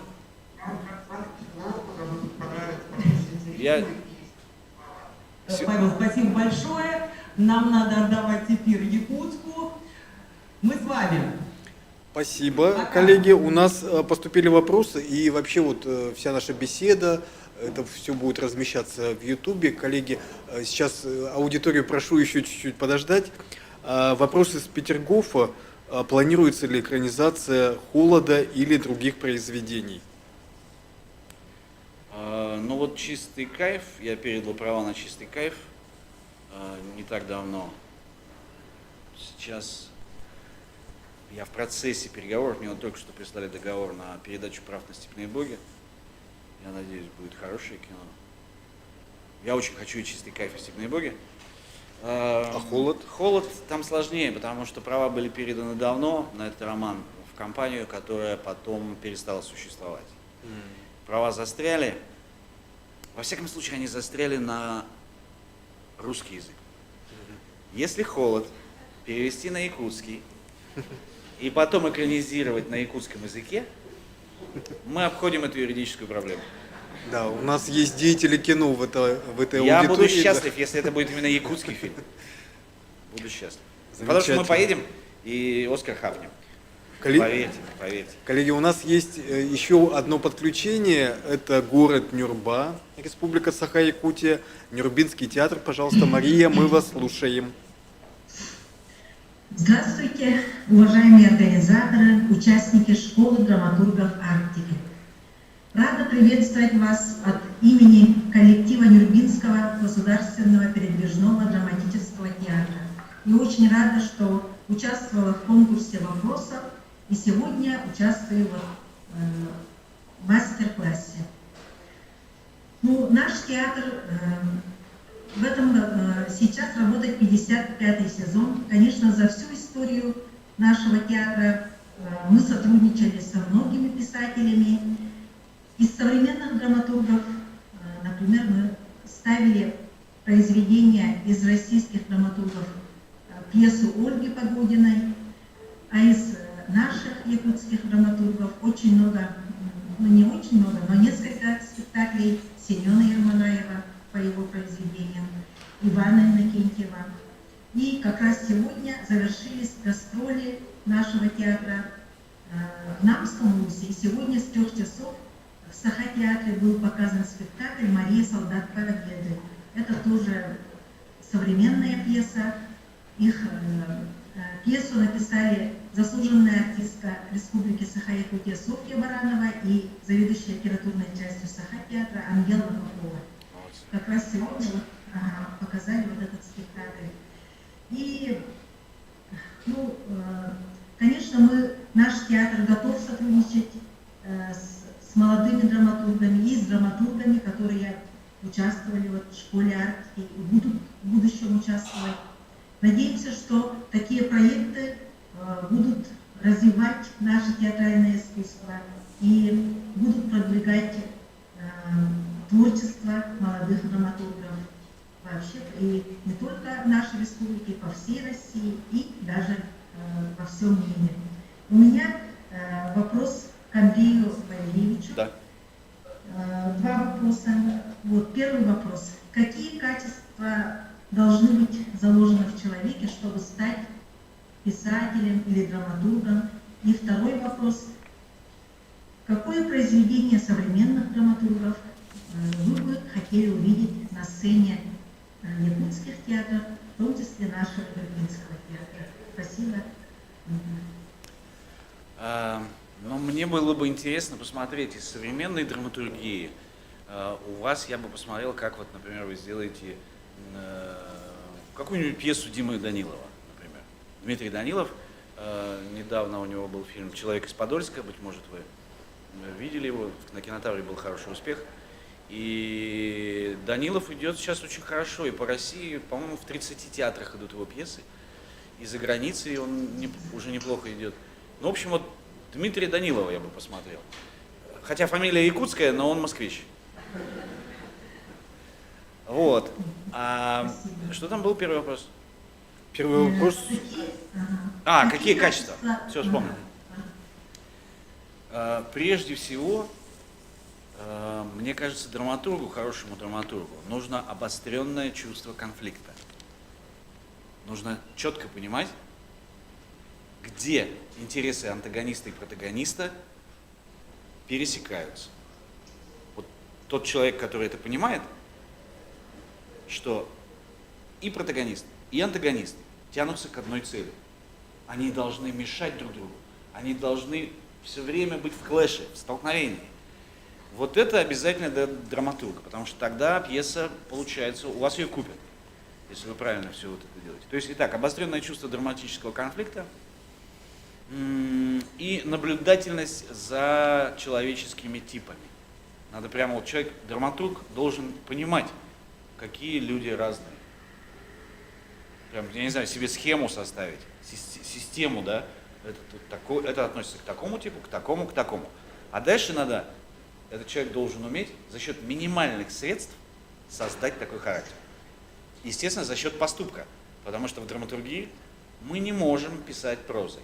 Мы не можем сказать, он был такой, такой, такой, да. Нам нужно уметь сделать, чтобы он свой характер буквально в экспозиции, в первой сцене проявил в поступке. И желательно, чтобы этот поступок был в конфликте. То есть поступок в конфликте, и это все вам выстрелит характером. Вот, мне кажется, это обязательное качество для драматурга. Спасибо, Мария. У нас поступило несколько вопросов, вот сейчас их озвучу. Вопрос, как прошел для вас год, ну, имеется, видимо, вот пандемический год, спрашивает Софья. Год прошел очень напряженно, потому что он был весь связан у меня с работой в тотальном диктанте. Много пришлось ездить, бесконечно мы выступали. Я читал демодиктант в разных городах и странах даже. То есть в то время, когда всех закрывали, вы Да, наоборот, я был приоткрыт. Ну, потому что по России самолеты летали. И я успел просто до пандемии буквально по-моему, за неделю улететь в Индию. И там в Калькутте я читал демодиктант. И потом из Индии прямиком через Дубай я улетел в Париж, и там тоже читал диктант. Потом я вернулся домой, и бум, через неделю страны все закрылись. И я уже путешествовал здесь по России. Много. Самара, Ульяновск, очень много городов действительно. Вот, и Софья почему-то спрашивает, на прошлой неделе были вы в Крыму, сегодня в Якутске, какой следующий город? Она следит это легко. за передвижениями. Это легко. Следующий город, 9 апреля я лечу в Нижний Новгород. Я там буду читать диктант, написанный Дмитрием Глуховским. В филармонии. Будете в Нижнем филармонии 10 апреля, заходите, обнимемся. Так, ну вот есть несколько вопросов о романе «Холод». Да. Я уже сам тоже неоднократно слышал этот вопрос, который вам любят задавать. В произведении «Холод» Филиппов чувствует ваши ощущения, когда вы приезжаете в Якутск? Вопросительный знак. Конечно, нет. Я сегодня уже отвечал на похожий вопрос в другом месте. Конечно, нет. Я испытываю всегда волнение, даже уже тогда, когда самолет заходит на посадку над рекой. То есть я уже ощущаю, да, как я домой лечу. И это волнение радостное. Я привык к нему, я объясню вам почему, и вы поймете, что я не вру. Я, пока жил в Якутске, учился в ГИТИСе. 5 лет я летал туда на сессии, в театр Анатолия Васильева. И вот я когда улетал, и там мы, значит, играли, спектакли, еще там ездили на гастроли, в Швейцарию, еще куда-то. И потом я летел домой, в Якутск, после всех этих сложных мероприятий. И вот я летел домой не просто же в Якутск, да, а у меня здесь жена и 3 маленьких детей, вот такие, погодки. И то есть настолько сердце развивается. Из Англии там тоже по 3 месяца сидишь в этом Йоркшире, смотришь в деревянный телевизор, тоскуешь дико. Ну, это же вот твои дети, да? Твоя жена. И вот когда в Якутске, раньше было в якутских самолетах, который борт, 95-й рейс был, помните, 95-й, 92-й, из Домодедово в Якутск. И вот когда подходишь, значит, во-первых, родные лица сразу уже на регистрации, якутская речь, и садишься в самолет, и в нем обязательно играли песню «Надежда» перед взлетом. Сейчас вот почему-то нет такого. А там вот это «Светит незнакомая звезда, снова мы оторваны от дома». И я вот это, значит, самолет на взлет, я 3 месяца не был дома, да, и вот это снова мы оторваны, снова между нами города. И все про меня. Взлетные огни аэродрома. А там, значит, мои зайки. Я представляю, как они вот в кроватке. И самолет заходит на посадку над Леной, да, и ты понимаешь, что сейчас вот 5 утра, 6, они еще спят. Я зайду, и они вот из этих кроваток выглянут. Это самое сильное ощущение моей жизни. Поймите, я поэтому вам говорю, что я сейчас волнуюсь, потому что я их испытываю. Я позавчера приземлялся, и снова моим детям было по 3 года, а им 30 сейчас. Они не разрешают держать себя на руках больше. Их нельзя обнимать. Я не знаю, их нельзя вот так вот шингать за щеки. Чем я занимался... Но вы уже молодой дедушка, да? Да, у меня еще уже 3 внуков. Но это уже их игрушки. Их мягкие игрушки, это не мои. А мои мягкие игрушки, к сожалению, уже выросли. Но когда самолет садится в Якутске, всякий раз я как бы думаю, и они снова маленькие. Я тут иногда захожу в свой дом, где мы жили, я слышу их шаги по лестнице. Меня трясти начинает от волнения. Такие эмоции не забываются, они формируют человека. Поэтому, поверьте, я вот долго отвечаю, Филя даже близко, я ему не мог отдать это, потому что это я никому не отдам никогда.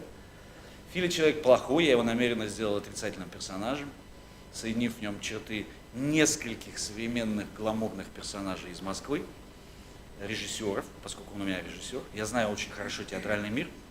Мне легко было, просто, может быть, люди думают, что это я, потому что и я в театре был, и Филя в театре. Это не так. Я просто, вот говоря о стихии, да, и персонаже, я просто знаю хорошо театр. Я знаю его закулисье, бэкстейдж, я знаю, что происходит в гримерках, как ведут себя актеры, их отношения, как режиссер к ним относится. Сейчас скажу коротко. Джаник Файзиев говорит. Я говорю, Джаник, ты что-то как-то совсем это, к актерам как-то равнодушен. Он так раз на меня сказал, Андрей, актеры это реквизит. И пошел дальше. Это вам на будущее, чтобы вы знали, что не надо эту профессию себе брать, или как к вам относятся режиссеры и продюсеры. Понятно, да? Среди нас есть режиссеры, в этом зале мы дадим им слово. Они понимают, видимо, о чем сейчас я передал слова Джаника Файзиева. Андрей говорит, это реквизит, как ваза. Он говорит, как ваза в кадре. Я просто смотрю, красиво смотрится или нет. И все.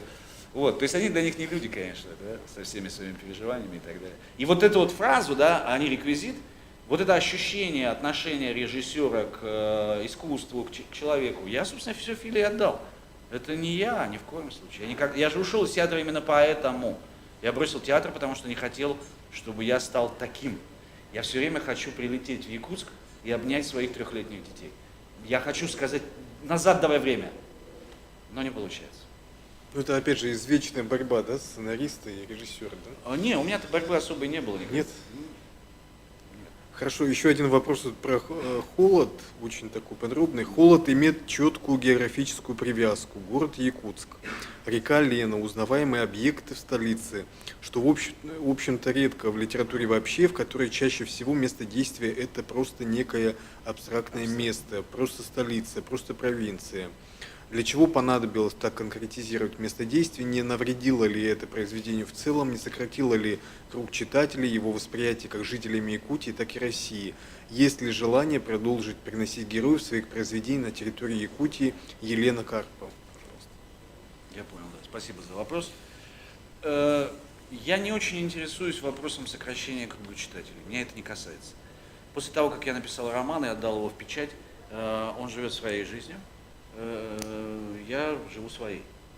До свидания. Да? Это не мои дети. Вот все говорят, некоторые писатели, ой, это у меня как дети. Не надо, мои дети в кроватке. Я к ним лечу. Ничто с этим не сравнится. Роман есть роман, работа. Ну ты работаешь, занимаешься искусством.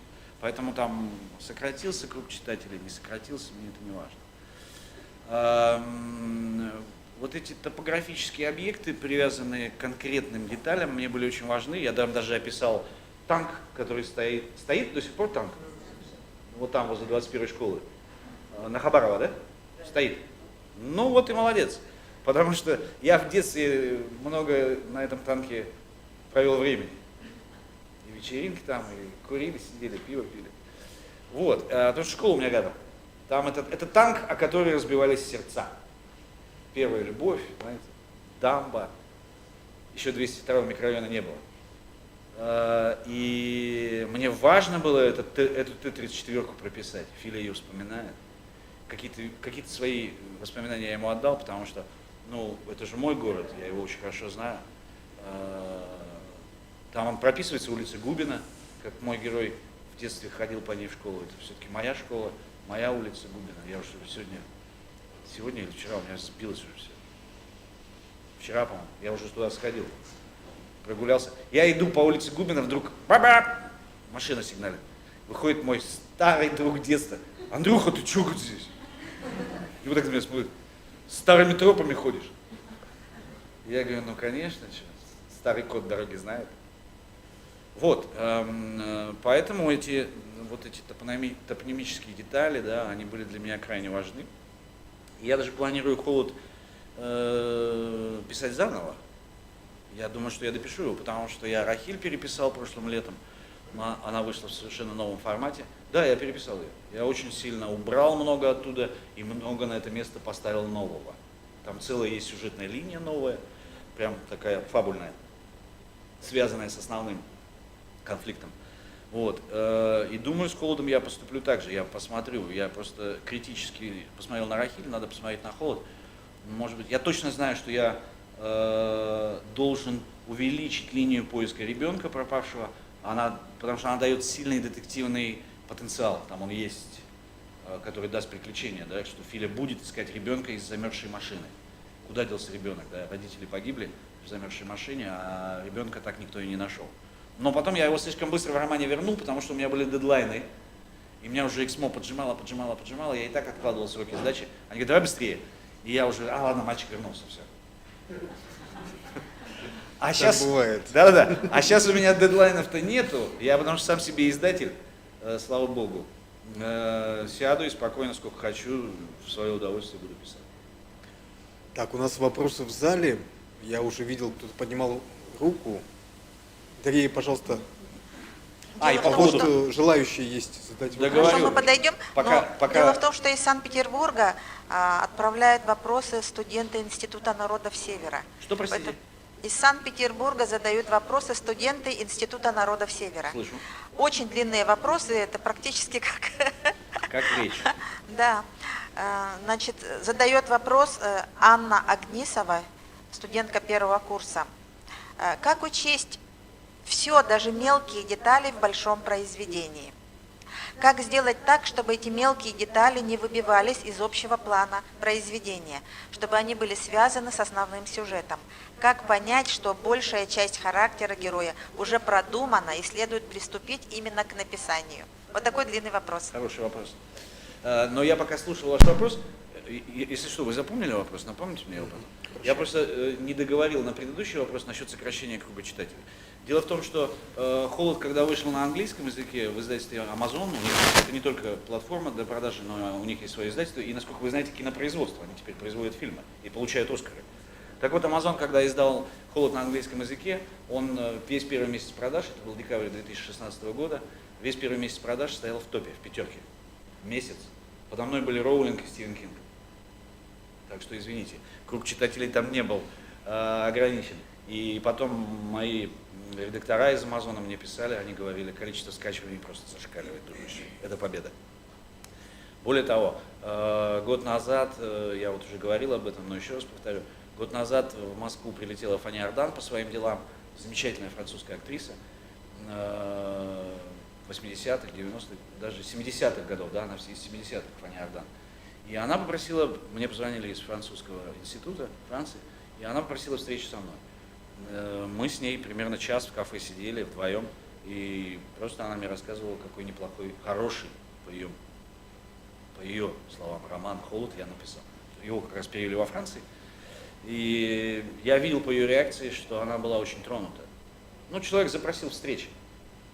То есть я же не навязывался, я же не просился. Так что нет, круг читателей, даже если это будет одна Фани Ардан, мне уже хватит. Мне уже хватит. Так, теперь сюда. Как вот эти все детали, да? Как их, когда понять, когда нужно идти в письмо? Если коротко говорить, то сердце вам подскажет. Вообще интуицию никто не отменял. Это очень важно. Хороший драматург, он, во-первых, должен точно понимать, да, в какой момент идти в письмо, и хватит размышлять. Это важно. Потому что иногда ваше размышление над конфликтом и персонажами может перезатянуться, друзья. Это правда. У меня со студентами так бывает, они не идут в письмо, и мне приходится делать это насильно. Это связано, я не знаю, с параличом воли, с страхом перед чистым листом, знаете, есть такой комплекс. Вот. Надо от этого отказываться, и отказываться одним простым способом. Этот паралич воли происходит из-за того, я уже это говорил, но повторю коротко, этот паралич воли происходит из-за того, что у вас проблемы с самооценкой, собственной значимостью. А эти две вещи, собственная значимость и самооценка, нерелевантны в творчестве. Вообще. Надо о них забыть, просто наплевать, что о вас думают другие, получится ли у вас текст, и просто идти. Потому что Иосиф Бродский однажды сказал, хорошего поэта отличает то, что он не боится совершить ошибку. Иосиф Бродский. Все. А плохой поэт боится совершить ошибку. И от этого и он никогда не сделает дерзкий шаг. Понимаете? Он будет бояться, потому что подумает, я облажаюсь. И у него и самооценка упадет. Вот пока вы думаете о самооценке, вы не в тексте. А нужно быть в нем. Вот, детали обязательно нужно делать как можно лаконичней, друзья. Если вы хотите сообщить о персонаже какую-то информацию зрителю и читателю, это надо делать за счет одного штриха. Создавайте персонаж одним штрихом. Это крайне сложно, но вот тренируйте эту мышцу. То есть это может быть фраза, это может быть даже мизансцена, которую вы пропишете режиссеру. Даже в мизансцене вы можете представить характер своего героя. Понимаете? Ну, то есть вы же понимаете, если занавес открывается, и мы видим персонажа, который сидит на сцене к нам спиной со снятыми штанами, мы примерно понимаем, да, что это за человек. Его отношение к нам. Все уже, характер. А потом он быстро раз их натягивает и говорит, я пошутил. Тогда вы говорите, он еще и шутник. А у вас это отняло времени всего 30 секунд. Пространство в вашем тексте. Понятно, да? Я сейчас просто наугад импровизирую, говорю всякую чушь. Важно, самое главное, что вы работаете за счет одного штриха. Один летящий штрих, и оставляете зрителю и читателю пространство достроить за вас. Чему мы-то работать будем? Пусть они работают в зале. Зачем пришли? Нет, деньги заплатили, молодцы за билет. Но надо еще поработать. А поработать это значит включить свою собственную эмоцию, включить свой собственный опыт переживаний, достроить за вас то, о чем вы умолчали, как делает Эрнест Хемингуэй. А научил его этому Антон Павлович Чехов, не просто так ставший великим драматургом. Весь 20 век в театре, в мировом театре, это век Чехова. Он везде идет, от Нью-Йорка до Аддис-Абебы. В любой стране. Почему? Ровно поэтому. Один штрих, фигура умолчания, выстрел в конце. Помните, как заканчивается «Чайка»? Раздается звук, как будто хлопнула ставня, потом появляется персонаж и говорит тихо: уведите Анну Аркадьевну, Костя застрелился. Занавес. Коротко, но какой силой это производит впечатление. При этом первая премьера в Александринском театре провалилась. Я не знаю, в курсе вы или нет. Когда сделали в Александринке, зритель ничего не понял. Вот в этих фигурах умолчания, в этих за счет одного штриха сделанного характера, в странном, абсурдном юморе, да, когда персонаж говорит странные вещи, вроде как «Тихий ангел пролетел». Или там Епиходов в другой пьесе говорит: я какой-то невезучий. Вот даже квасу возьму напиться, так обязательно там либо таракан, либо паук плавает. То есть вот такой абсурдный юмор, да? Вот этого не поняла петербургская блестящая публика, привыкшая к реалистическому повествованию, где им медленно все разжевывают. И для Чехова это был сильный удар. Прямо сильный удар. Но потом, слава богу, появился Станиславский и Немирович Данченко. Они правильно прочитали пьесу, они перенесли ее в Москву, они сделали ее в МХТ, в Московском художественном театре. И вот там произошло совершенно невероятное. Когда вот этот, он сказал: увидите, да, Костя застрелился, занавес опустился, артисты стояли еще, я сейчас говорю просто из своей лекции по истории русского театра, я читал ее в МХАТе. Артисты стояли за занавесом, они остались стоять, и была гробовая тишина. Чехов это слышал и смотрел на это. И он подумал, наверняка он подумал, я додумываю как сочинитель, что снова повторяется кошмар Александринки. Тишина стояла минуту, полторы, и потом зал взорвался. То есть вот эти полторы минуты изменили театр. Но они поняли, эти люди в МХТ, московские люди, здесь москвичи питерцам утерли нос, я как нынешний москвич горжусь этим. Потому что есть все время противостояние, да, между культурной и купеческой столицей. Там это такая темочка отдельная, Москва-Питер. Питерцы все время, они такие снобы, они говорят: ну вы москвичи. Вот. А тем не менее, обратите внимание, именно москвичи создали Чехова в МХТ. И зал, как вспоминает Немирович Данченко в своих мемуарах, аплодисменты длились, эта овация длилась 10 минут, 15. То есть люди в этот момент поняли, что все изменилось, пришла другая эстетика, новый совершенно взгляд на искусство, на театр и так далее. И этот взгляд был именно такой. Короткая черта, за счет маленькая деталь, характер рисуется быстро, и дальше фигура умолчания. В конце выстрел обязательно.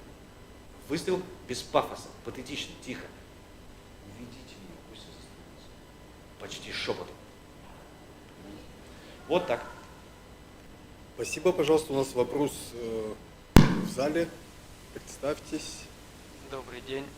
Меня зовут Игорь, я первокурсник филологического факультета из Северо-Восточного университета, и у меня к вам есть два вопроса. Вот есть в сценарном искусстве такой прием мономиф, и которым обустраивается целый мир. И есть ли альтернатива? Какой прием, прости? Мономиф. Сценарный прием. Плохо слышу. Кого? Мономиф. Мономиф. Мономиф.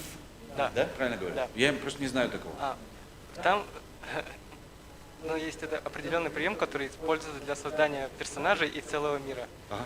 И есть ли альтернатива для создания собственного лора и приписания к нему персонажей? И еще один вопрос. Вкладываете ли вы в каком-то смысле определенную философию в ваших произведениях? Философию в произведениях, да. Да, насчет философии, да, конечно. Ну, я бы не назвал это философией. Я бы назвал это просто моим вот собственным маленьким частным взглядом на жизнь. Все.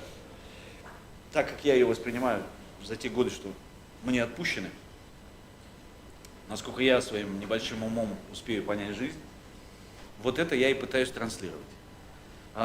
Сформулировал это коротко для меня Уильям Фолкнер в своей Нобелевской речи, и я живу, собственно говоря, с этим ощущением, и это есть в каждой моей книге, что он сказал, получая Нобелевскую премию, когда планета рухнет, и все погибнет, все скроется в языках пламени, на самом последнем утесе,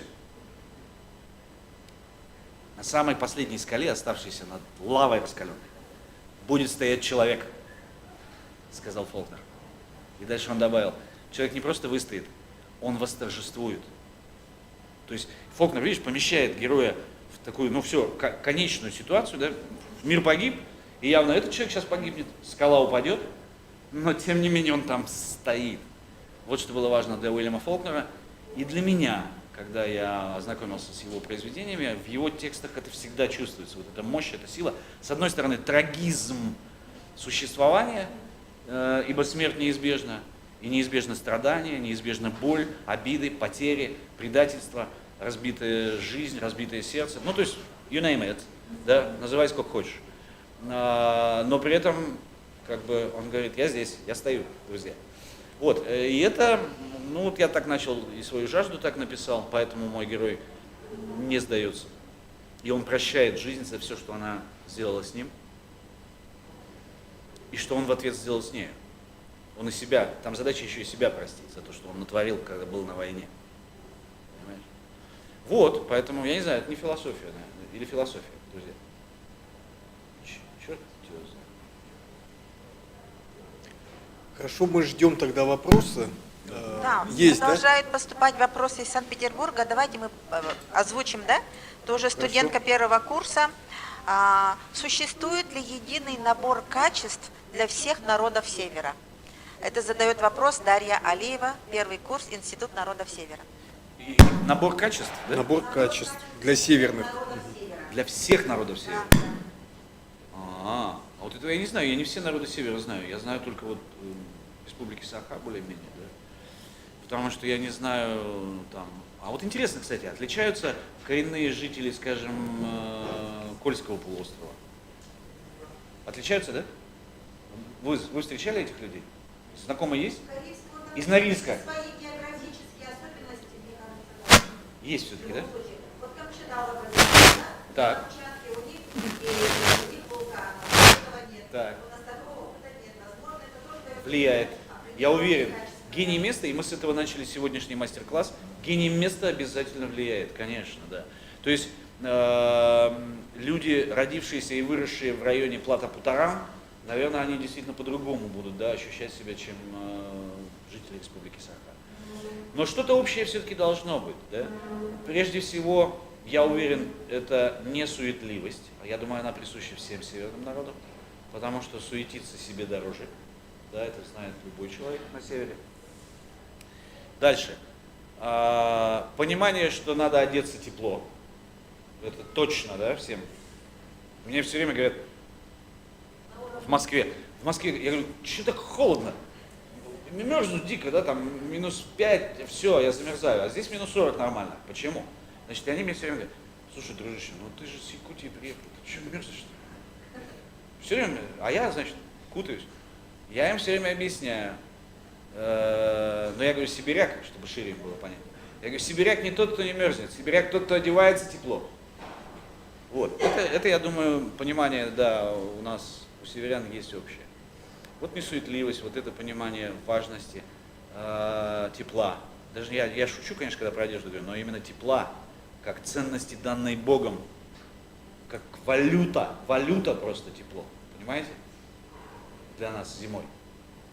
Они же ничего не понимают, что мы как на космической станции здесь, когда минус 50. Ты все время выходишь как будто в открытый космос, собственно, да? И ты должен пересечь дальше. Они не понимают, что мы рассчитываем маршрут передвижения по городу. То есть вот отсюда до магазина, от магазина до туда, где подъезд, где я зайду, руки погрею, чего, как. Вот ты точно знаешь, как ты движешься. И не дай бог ты пьяный. Ой-ой-ой-ой-ой, проблемы. Вот это, я думаю, сильно нас отличает от жителей других регионов, и это, вот это ощущение тепла как валюты жизни, оно присуще, я думаю, всем северным народам. Вот. И важный момент, то, опять же, с чего я говорил, когда говорил, как психотип отличается западный европейский от нашего, да, в самом начале, это отношение, я думаю, к дружбе, к конфликту и к предательству. У меня есть какое-то ощущение, что здесь предательство прощают сложнее. Сложнее. То есть здесь надо все-таки подумать 10 раз, прежде чем ты кого-то подведешь. Подводить никого не надо. Вот эти ценности, да, слова, там, я не знаю, дружбы, они важны здесь. И я думаю, у всех северных народов. Так, пожалуйста, Егор. Вот было, да? Я бы хотел тебя в начале, когда вы в антитезу северному человеку показали вот этих мужчин. Москвичей, да? Ну, на самом деле, это же были, вы поставили сельского человека и городского человека. То есть городской человек как раз и в Якутске, и в Москве, они гораздо более похожи, чем селянин, да, вот Московской области и в Якутии, в области, да, они будут действительно разными людьми же, да, получается. И в связи с этим вопрос, вообще вот эта северность, южность, восточность, да, например, насколько она, в какой степени она важна, есть ли более характеризующие человека черты, которые, ну, стоит ставить главнее, что ли, да, когда рисуешь своего персонажа. Ну, то есть, какая степень вообще топонимическая вот эта черта, насколько она важна вообще в самой палитре описываемой персонажа? Когда я говорил об вот общем типологическом, да, сходстве северного человека, я, разумеется, даже не стал говорить о том, что внутри вот этого типа северного человека там тоже есть масса наборов персонажей, согласитесь, да? Даже в маленькой якутской деревне живут разные люди. Это вы правильно задали этот вопрос, конечно, да. И у них взгляды на жизнь разные, поведение разное. Просто я там до этого я просто говорил о типологическом, да, каком-то, вот, я не знаю, как-то мономиф, можно это назвать мономифом, как он говорил наш замечательный коллега. Вот. А когда вы уже понимаете, да, что у вас вот северный тип, и у него есть набор вот этих типологических свойств, на следующем уровне разработки характера как раз вот включится то, о чем вы сейчас говорите. Ровно вот эти вещи, да. То есть как они относятся, я не знаю, к важным вещам в жизни, к своим детям. Этот вот так относится, этот вот так. К своей женщине как относится. Вот этот вот так, это вот так. В условии женаты это гораздо важнее, наверное, вообще активно вырисуется, чем он северный человек или южный. Но сначала вам придется все равно определиться для себя. Вот сначала вы, да, базис создать, что вот он северный, а вот восточный. Понимаешь, да? Потому что, ну точно, там, не знаю, китайцы, корейцы отличаются от народа Саха. Отличаются. Мы поймем, что, ну, другой какой-то человек. Несмотря на внешнее сходство. Согласны, да? Вот вы сначала берете эту базу типологическую, а на нее, конечно, на следующем уровне начинаете настраивать уже характер по конкретике. Okay? Да.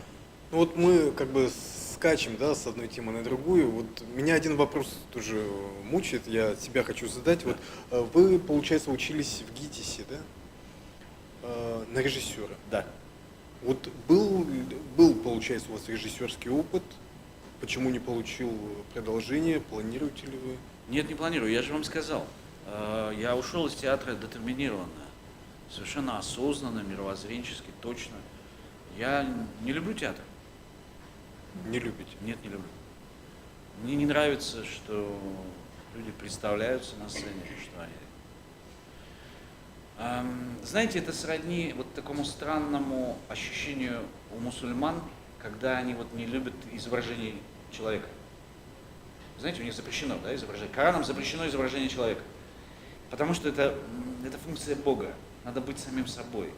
А актер, по сути, человек, который намеренно, по своему желанию, перестает быть самим собой. И это вообще какая-то чертовщина. Понимаете? Ну, писатель тоже демиург, получается, как режиссер. Создавая своих персонажей, опять же, вы же проживаете их жизнь тоже. В каждом, наверное, персонаже какая-то часть тебя отражается. Да, но это же мое дело, это я один делаю и все. А в театре это целая куча народу. То есть у вас такое прямо разочарование получается? Нет, Вы не разочарование. обучились этому? Просто, да, я это Занимались изучал, этим? занимался. Ну и плюс, я еще раз повторю одну вещь. Я учился в театре Анатолия Васильева. В 90-е годы это был, я думаю, лучший режиссер Европы. Он был единственный, первый и неповторимый иностранный режиссер, которому удалось ставить в комедии «Франсесс». А таких прецедентов до него не было в течение 300 лет, на секундочку. Вот. И все, что я видел, что он делал с нами и с предыдущим курсом, и с группой спектакля «Серсо», где была Наталья Андрейченко, другие замечательные артисты, философ, да, и вот этот великий артист, который играл в «Агонии Распутина», как его, Петренко, Алексей Петренко. Вот эти трое, да, я видел, как они работают, я увидел театр такого уровня, на такой высоте, что больше мне уже было не надо. Я все, что видел потом, было не просто хуже, а это даже не обсуждалось, не анализировалось. Просто люди выучили текст, что-то вышли, разошлись по мизансценам и ходят по сцене. Зачем-то читают мне текст, который я знаю. Ну, я знаю же все пьесы Чехова. Я знаю в основном все пьесы, там, которые они показывают. И поэтому сюжет я вроде знаю, ничего нового они мне не предлагают. Ну, ходят более-менее с выражением читают. Встанут там в позицию, ручку поднимут. Вот. Существование артистов в театре Анатолия Васильева было основано на других принципах даже вообще, игровых структурах, на других. Там текст вообще особой роли-то не играл. Мы его иногда просто даже и не говорили. Нужно было существовать и так далее, в другом измерении. Ну, коротко скажу, опять же, чтобы вот не быть голословным. Мы когда играли в Швейцарии на 3-м курсе, потом мастер давал интервью, пришло какой-то журналисты, да, это город Люцерн, по-моему, был. Журналисты пришли, а я был единственный, кто говорил по-английски во всей группе студентов, потому что я ИНЯС уже закончил, наш якутский ФИА. И значит, мастер говорит: Андрей, иди поможешь мне с переводом для журналистов. И первый вопрос, который они задали, был такой: скажите, пожалуйста, вот вы играете параллельно с швейцарскими артистами, а мы на сцене были швейцарский обязательно артист и русский артист. Задача была такая, это был двуязычный спектакль. Они свою реплику говорят на немецком языке, мы на русском. И так играем. Такой вот эксперимент был театральный. И журналист спрашивает мастера: скажите, пожалуйста, вот почему швейцарские артисты, мы видим, ну, ходят по сцене, а ваши как-то летают, как-то они не касаются пола. Такое ощущение, что между обувью ваших артистов, ногами ваших артистов и полом есть зазор сантиметров 5-6. Как этого вы добиваетесь? Спросил он Васильева. Мастер улыбнулся и сказал: много будешь знать, скоро состаришься. Вот. И, ну вот, я это видел. Если это со стороны, да, швейцарские журналисты спрашивают: а как вы это делали? Это было чудо. Ну, а потом я пошел в другие театры уже, когда я пришел работать, особенно в репертуарные. Чудо закончилось. А то место, где чуда нет, мне не интересно. Вот такой ответ. Поэтому кино. Ну, в кинематографе мне проще, да. Там как-то я не очень... Будьте здоровы. Я не очень внедряюсь в процесс. Я, то есть, написал сценарий, отдал репетировать. Свой опыт, в принципе, положительно оцениваете, да? С кино не было каких-то разногласий? Нет, никогда. Я же сценарии почти все писал сам. Да. По своим экранизациям. А единственное, что я не сам написал, это сценарий для фильма Сергея Соловьева «Кеды». Сергей Александрович написал сам сценарий, по моему рассказу.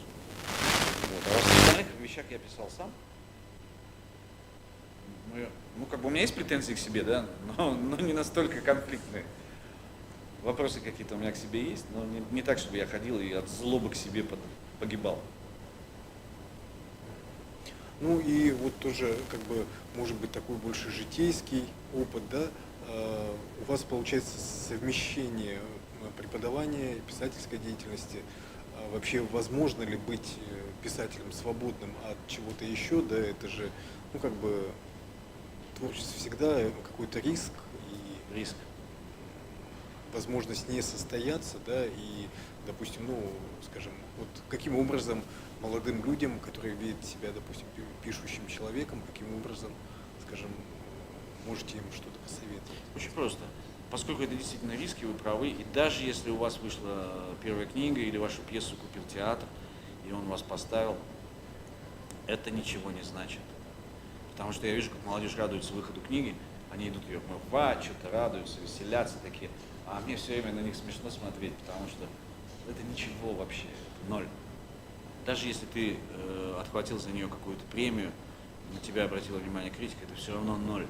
Потому что дальше надо подтверждать годами. Ты должен все время быть на сцене, да, на площадке. Ты должен давать новый материал, и он должен снова подтверждать реноме.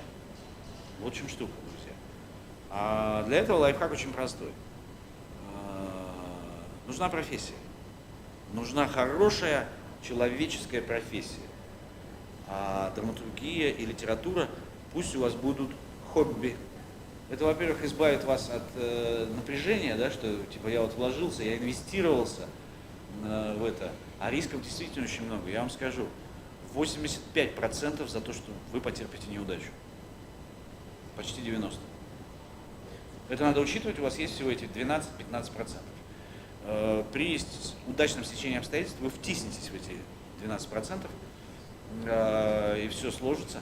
Но лучше все-таки подстраховать те 85%, чтобы у вас желательно был свой бизнес или какая-то хорошая работа, которая прокормит вам семью, детей и так далее.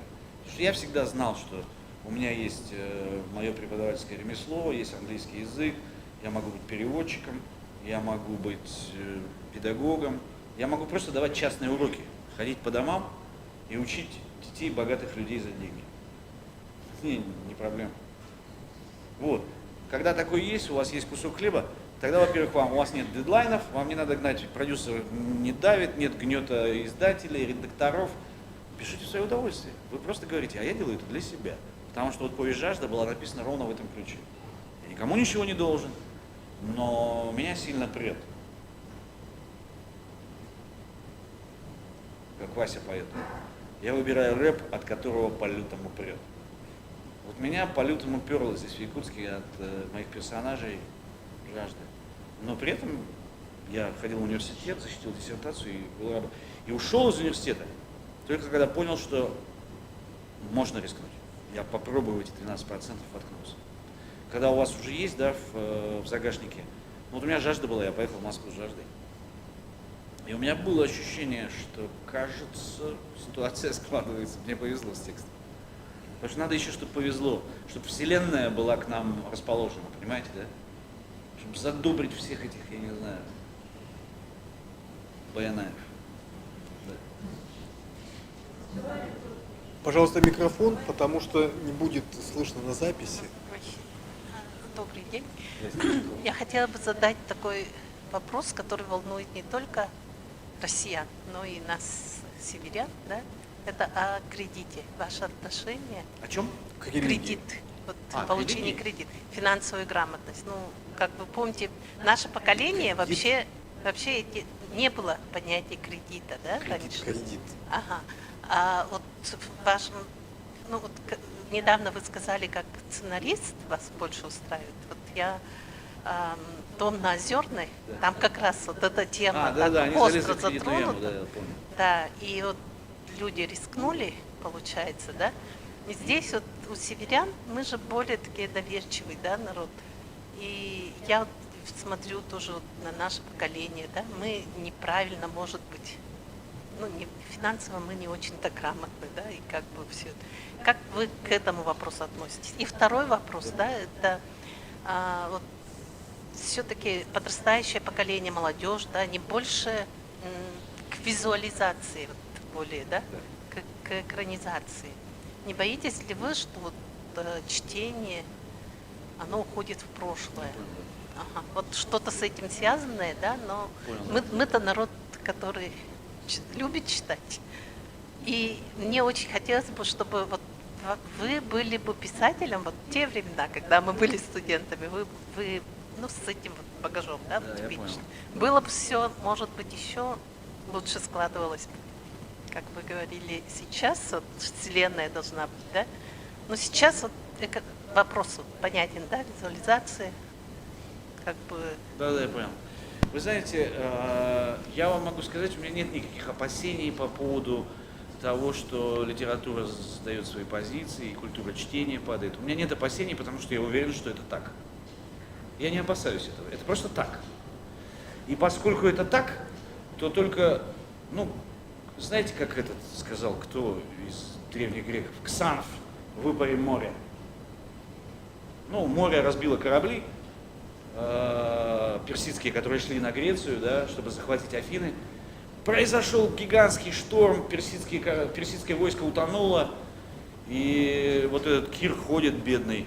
Море, верни корабли, а ему кто-то сказал, выпарим море. И стояли люди, кнутами били море. Ну вот мы же не будем такие глупые. А ситуация примерно такая же. Шторм, корабли тонут, друзья. И поэтому нам остается только сделать вот так и сказать врагу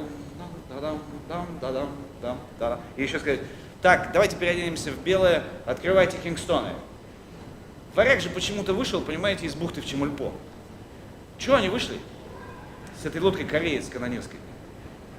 Против эскадры больше 10 линкоров японских.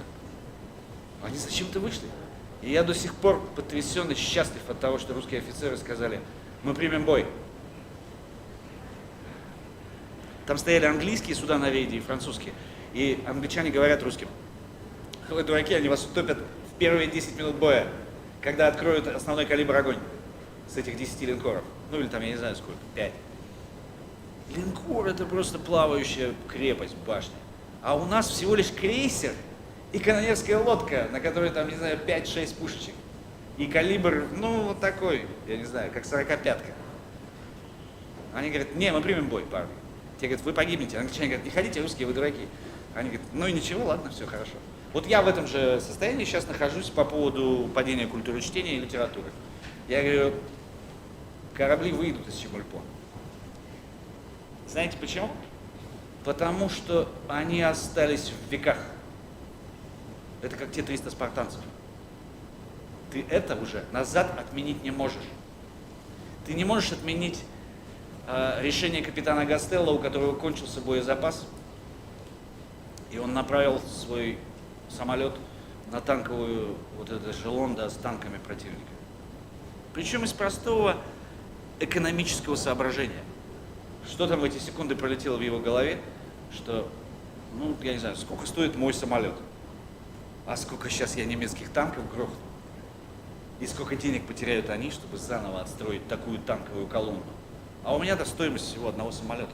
То есть он размышлял, как нормальный воин, с точки зрения здравого смысла. Это нам сейчас кажется, ой, самоубийство, подвиг Гастелло, да, направил самолет на танковую колонну, типа, ой, какой молодец. Да нет, он как воин четко рассчитал и действовал, внимание, эффективно с точки зрения военного дела. И вот эта его эффективность, она прекрасна. Он приблизил победу. И помнить будем долго. Поэтому вот я вам это объясняю, что я не особо заморачиваюсь на эту тему. Но раз так, что, ну, океан не выпаришь. Жизнь идет, жизнь меняется. Мы, конечно, можем брюзжать, ворчать, особенно мы стареем, да? Там, ой, коленка заболела. А что от этого изменится-то? Смысл брюзжать? Тут молодые уже пришли веселые, им нормально. Их вот не парит, что культура чтения падает. Они же живут, это их уже планета, все. Мы уходящая натура. Собрались и вышли. Выход вон там, нам говорят. Мы говорим, окей, спасибо. Важно испытывать благодарность и сказать спасибо, все было очень вкусно. И было очень весело. Вот, мне кажется так. По поводу кредитов. Я в своей жизни никогда в жизни не брал ни одного кредита. И когда был совершенно нищ, беден, мне даже не приходило в голову это сделать. Объясню почему. Если, и мы так с моей женой знали это с самого начала. Если мы заходили в магазин и видели там сапоги, нам нужны были сапоги, например, для жены, и видели сапоги, которые мы не могли себе позволить, мы их не покупали. Ответ был такой. Значит, сапогов не будет. То есть я всю жизнь жил по средствам. Вот сколько мог себе позволить, столько и позволял. Вот на 20 копеек у меня есть 20 копеек, значит, я позволю себе на 20 копеек. Сейчас чуть побольше, ну, мне не трудно, значит, я позволю себе последнюю модель телефона. Не потому, что он мне нужен или это понты. Нет, просто потому, что теперь мне это вообще не трудно. Понятно? А кредит брать? Нет, зачем? Блок на эту тему замечательно сказал. И в желтых окнах рассмеются, что этих нищих провели. Понятно же? Там у вас все равно наварится только банк. Они бы его не строили, если бы это не было им выгодно. Не говорили, идите деньги берите, друзья, идите. Не, это ловушка. Я лично нет. Ответ такой, ни в коем случае. Да. Так, хорошо. Те, кто планировали, пожалуйста. Ну вот вы сказали, что есть человек имеет очень сильную связь с ландшафтом, да, где он живет, да? Ну вот вы, как выросшись в северном ландшафте, сохраняется ли флер вот этих характеров в ваших произведениях до сих пор? Вот имеет ли влияние? И вы сами, какой был переходный период, когда вот вы переключились, уже переехав в другой ландшафт, на вот те типажи, и как это легко или трудно вам далось вот, принять уже другой ландшафт, другой типаж людей, другие характеры, и уже писать о них достоверно? Хороший вопрос, спасибо. У меня такое ощущение, что я и не переключился, потому что я вот этот психотип человека из западной части России не очень чувствую, да? У меня с ним связи не возникло. То есть вот типаж, я не знаю, которым оперирует, скажем, Женя Подоласкин, поскольку он все-таки из Киева, да, теперь он живет в Питере, ему понятны эти люди изначально были, вот южный украинский тип, да, и он его прописывает в своем романе «Брисбен», там это ощущается. Я бы не рискнул писать все-таки этого человека. Мне кажется, мои персонажи до сих пор несут на себе вот этот отпечаток, ну, такой тяжелый довольно-таки, такой увесистости, да, именно северной. И даже когда я думаю, что в «Розе ветров», где я написал капитана-лейтенанта Невельского, который присоединил Преамурье и Приморье к Российской империи, я так подозреваю, что все-таки он не, вот так вот у меня получился не уроженцем Калужской губернии. Я подозреваю, он тяжелее. Вот такой все-таки у меня получился суровый. Но я, может быть, и выбрал его, потому что он изначально был суровый. Вот современники, да, в воспоминаниях, его жена Екатерина Ивановна Ильчининова, они писали, что Невельской был очень тяжелый человек. Несмотря на маленькую комплекцию, он мог вот очень так в серьезном тонусе держать всю команду, всю экспедицию, которая 5 лет жила вот в Николаевске на Амуре. Решал сложнейшие проблемы, а однажды, сейчас я расскажу вам, этот эпизод не вошел, кстати, в роман. Однажды он с 4 матросами передвигался из Николаевска на Амуре в какое-то поселение. Они пошли за мясом, купить у местных мясо. Потому что нужно было есть обязательно оленину, иначе они погибали от цинги. Оленину надо было есть по той причине, что олени ели ягель и нужную траву, и мясо было витаминизировано достаточно витамином С. Вот. Они про этот витамин С, конечно, не знали в 19 веке, но почему-то замечали, что местные не болеют цингой. И потом догадались, они едят оленину. И вот они, значит, пошли за этими оленями купить несколько, как пишет сам Невельской в своих воспоминаниях. И по дороге на них наткнулась довольно большая группа каких-то лихих людей мест. Там были очень крутые места. Там, во-первых, были бывшие каторжники, которые побежали с читинских, забайкальских рудников, и они бежали не на запад в Россию, где они были крепостные крестьяне, а они бежали дальше на восток. Сюда, вот туда, в Преамурье, да, там где Хабаровск, Владивосток и так далее сейчас. А тогда не было ничего.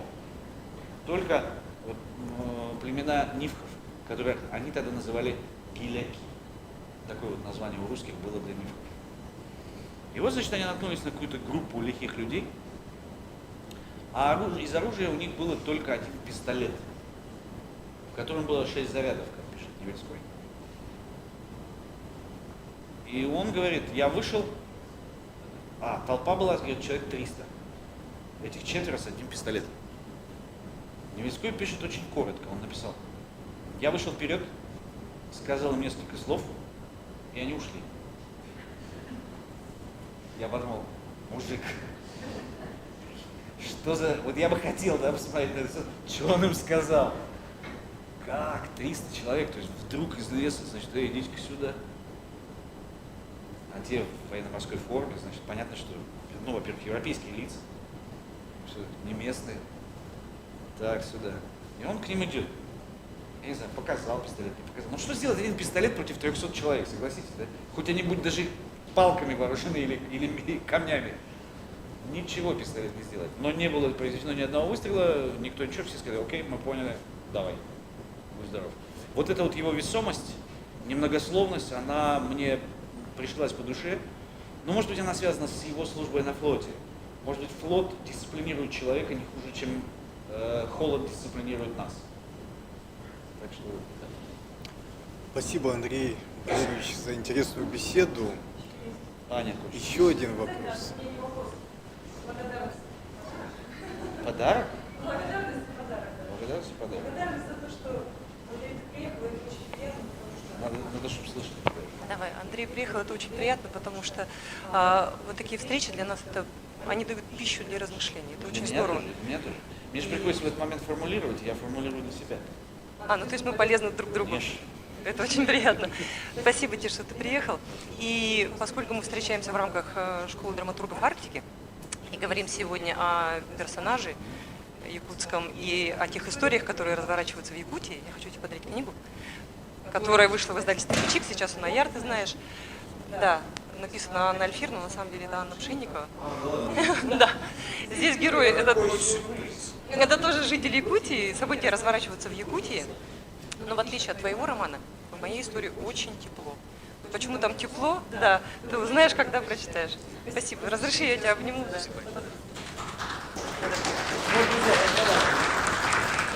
Заканчиваем? Да, заканчиваем. У нас есть несколько моментов, мы должны обязательно выполнить. Я тоже со своей стороны хочу подарить такую книгу «Эпическое наследие народа Саха». Вот это важная книга. Я думаю, что, может быть, она вас вдохновит Она на мне какие-то пригодится. образы. Она мне пригодится точно Тем для более, моей- да, вы для моей работы. готовите сейчас интересную работу. И у нас есть сейчас возможность отметить авторов лучших, интересных вопросов. У нас есть 3 ваши книги, которые мы просим вас подписать нашим Да, я понял. слушателям. Ну, много было вопросов, они, в принципе, все интересные были, мне было интересно на них отвечать, трудно выделить. Ну вот про детали, да, кто-то спрашивал, или это не отсюда, из Питера спросили? Да, это из Петербурга, но мы можем отправить, Мила, да? Можем отправить? Про работу с деталями, да, когда перейти в текст, в письмо, это хороший был вопрос. Конечно, слышно меня, автор вопросов тоже здесь, если нужно, мы пригласим девушку. Давайте, да. Красивая? Да. Нет, ушла? Нет, она ушла. Вот наша девушка. Отлично. Чего она смеется?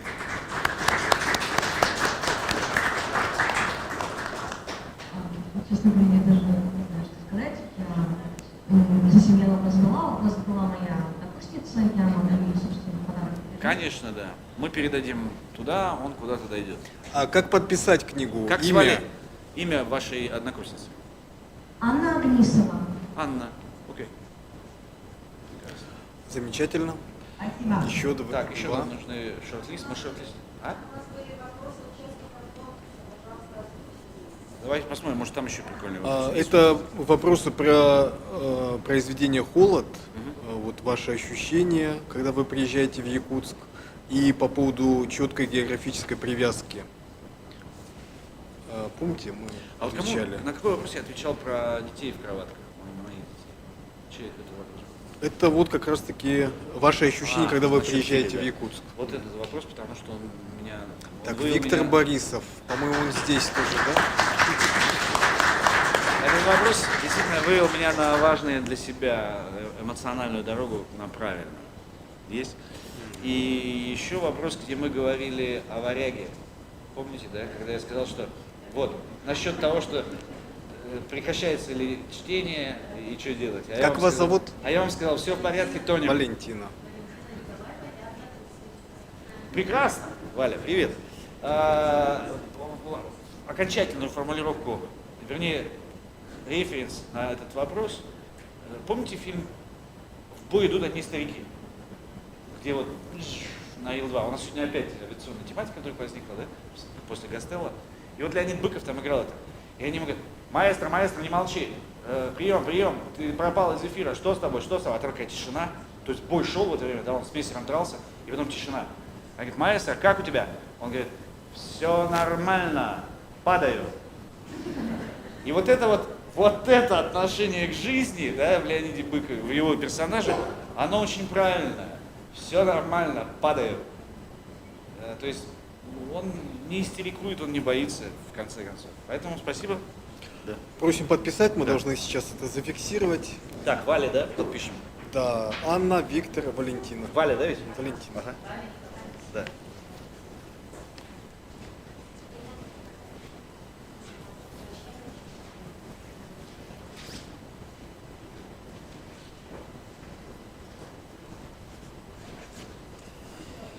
Ноль 2, 04, 21. Видишь, теперь нас будут обвинять в коррупции. Скажут: однокурсницы отдал, да. Молодец. Спасибо, Валя. Браво. Так, еще? Анна и Виктор. Вот да, Виктору сейчас. Виктору подпишем, потому что поговорили очень хорошо.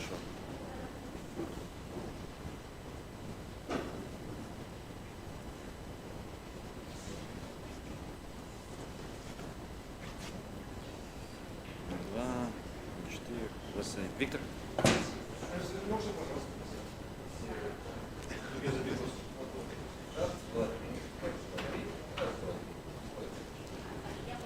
Анне. Анне в Санкт-Петербург. Да. Давай, сфоткаем.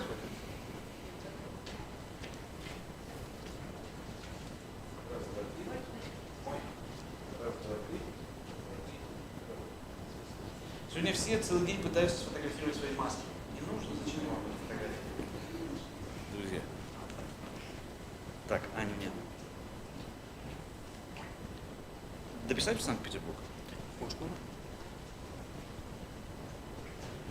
Чтобы нас не обвиняли в пристрастности, да? Что мы только своим отдаем. Да.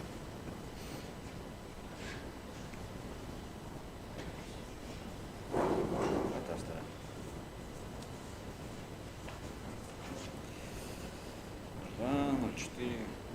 Есть, друзья. Спасибо большое. Ну что, мы молодцы? Мы молодцы. Похлопаем себе. Мы поработали. Коллеги, мы начали первое занятие нашей школы драматургов, и у нас наши встречи с известными авторами продолжатся. На следующем мастер-классе у нас будет автор тотального диктанта 2021 года Дмитрий Глуховской. До скорой встречи.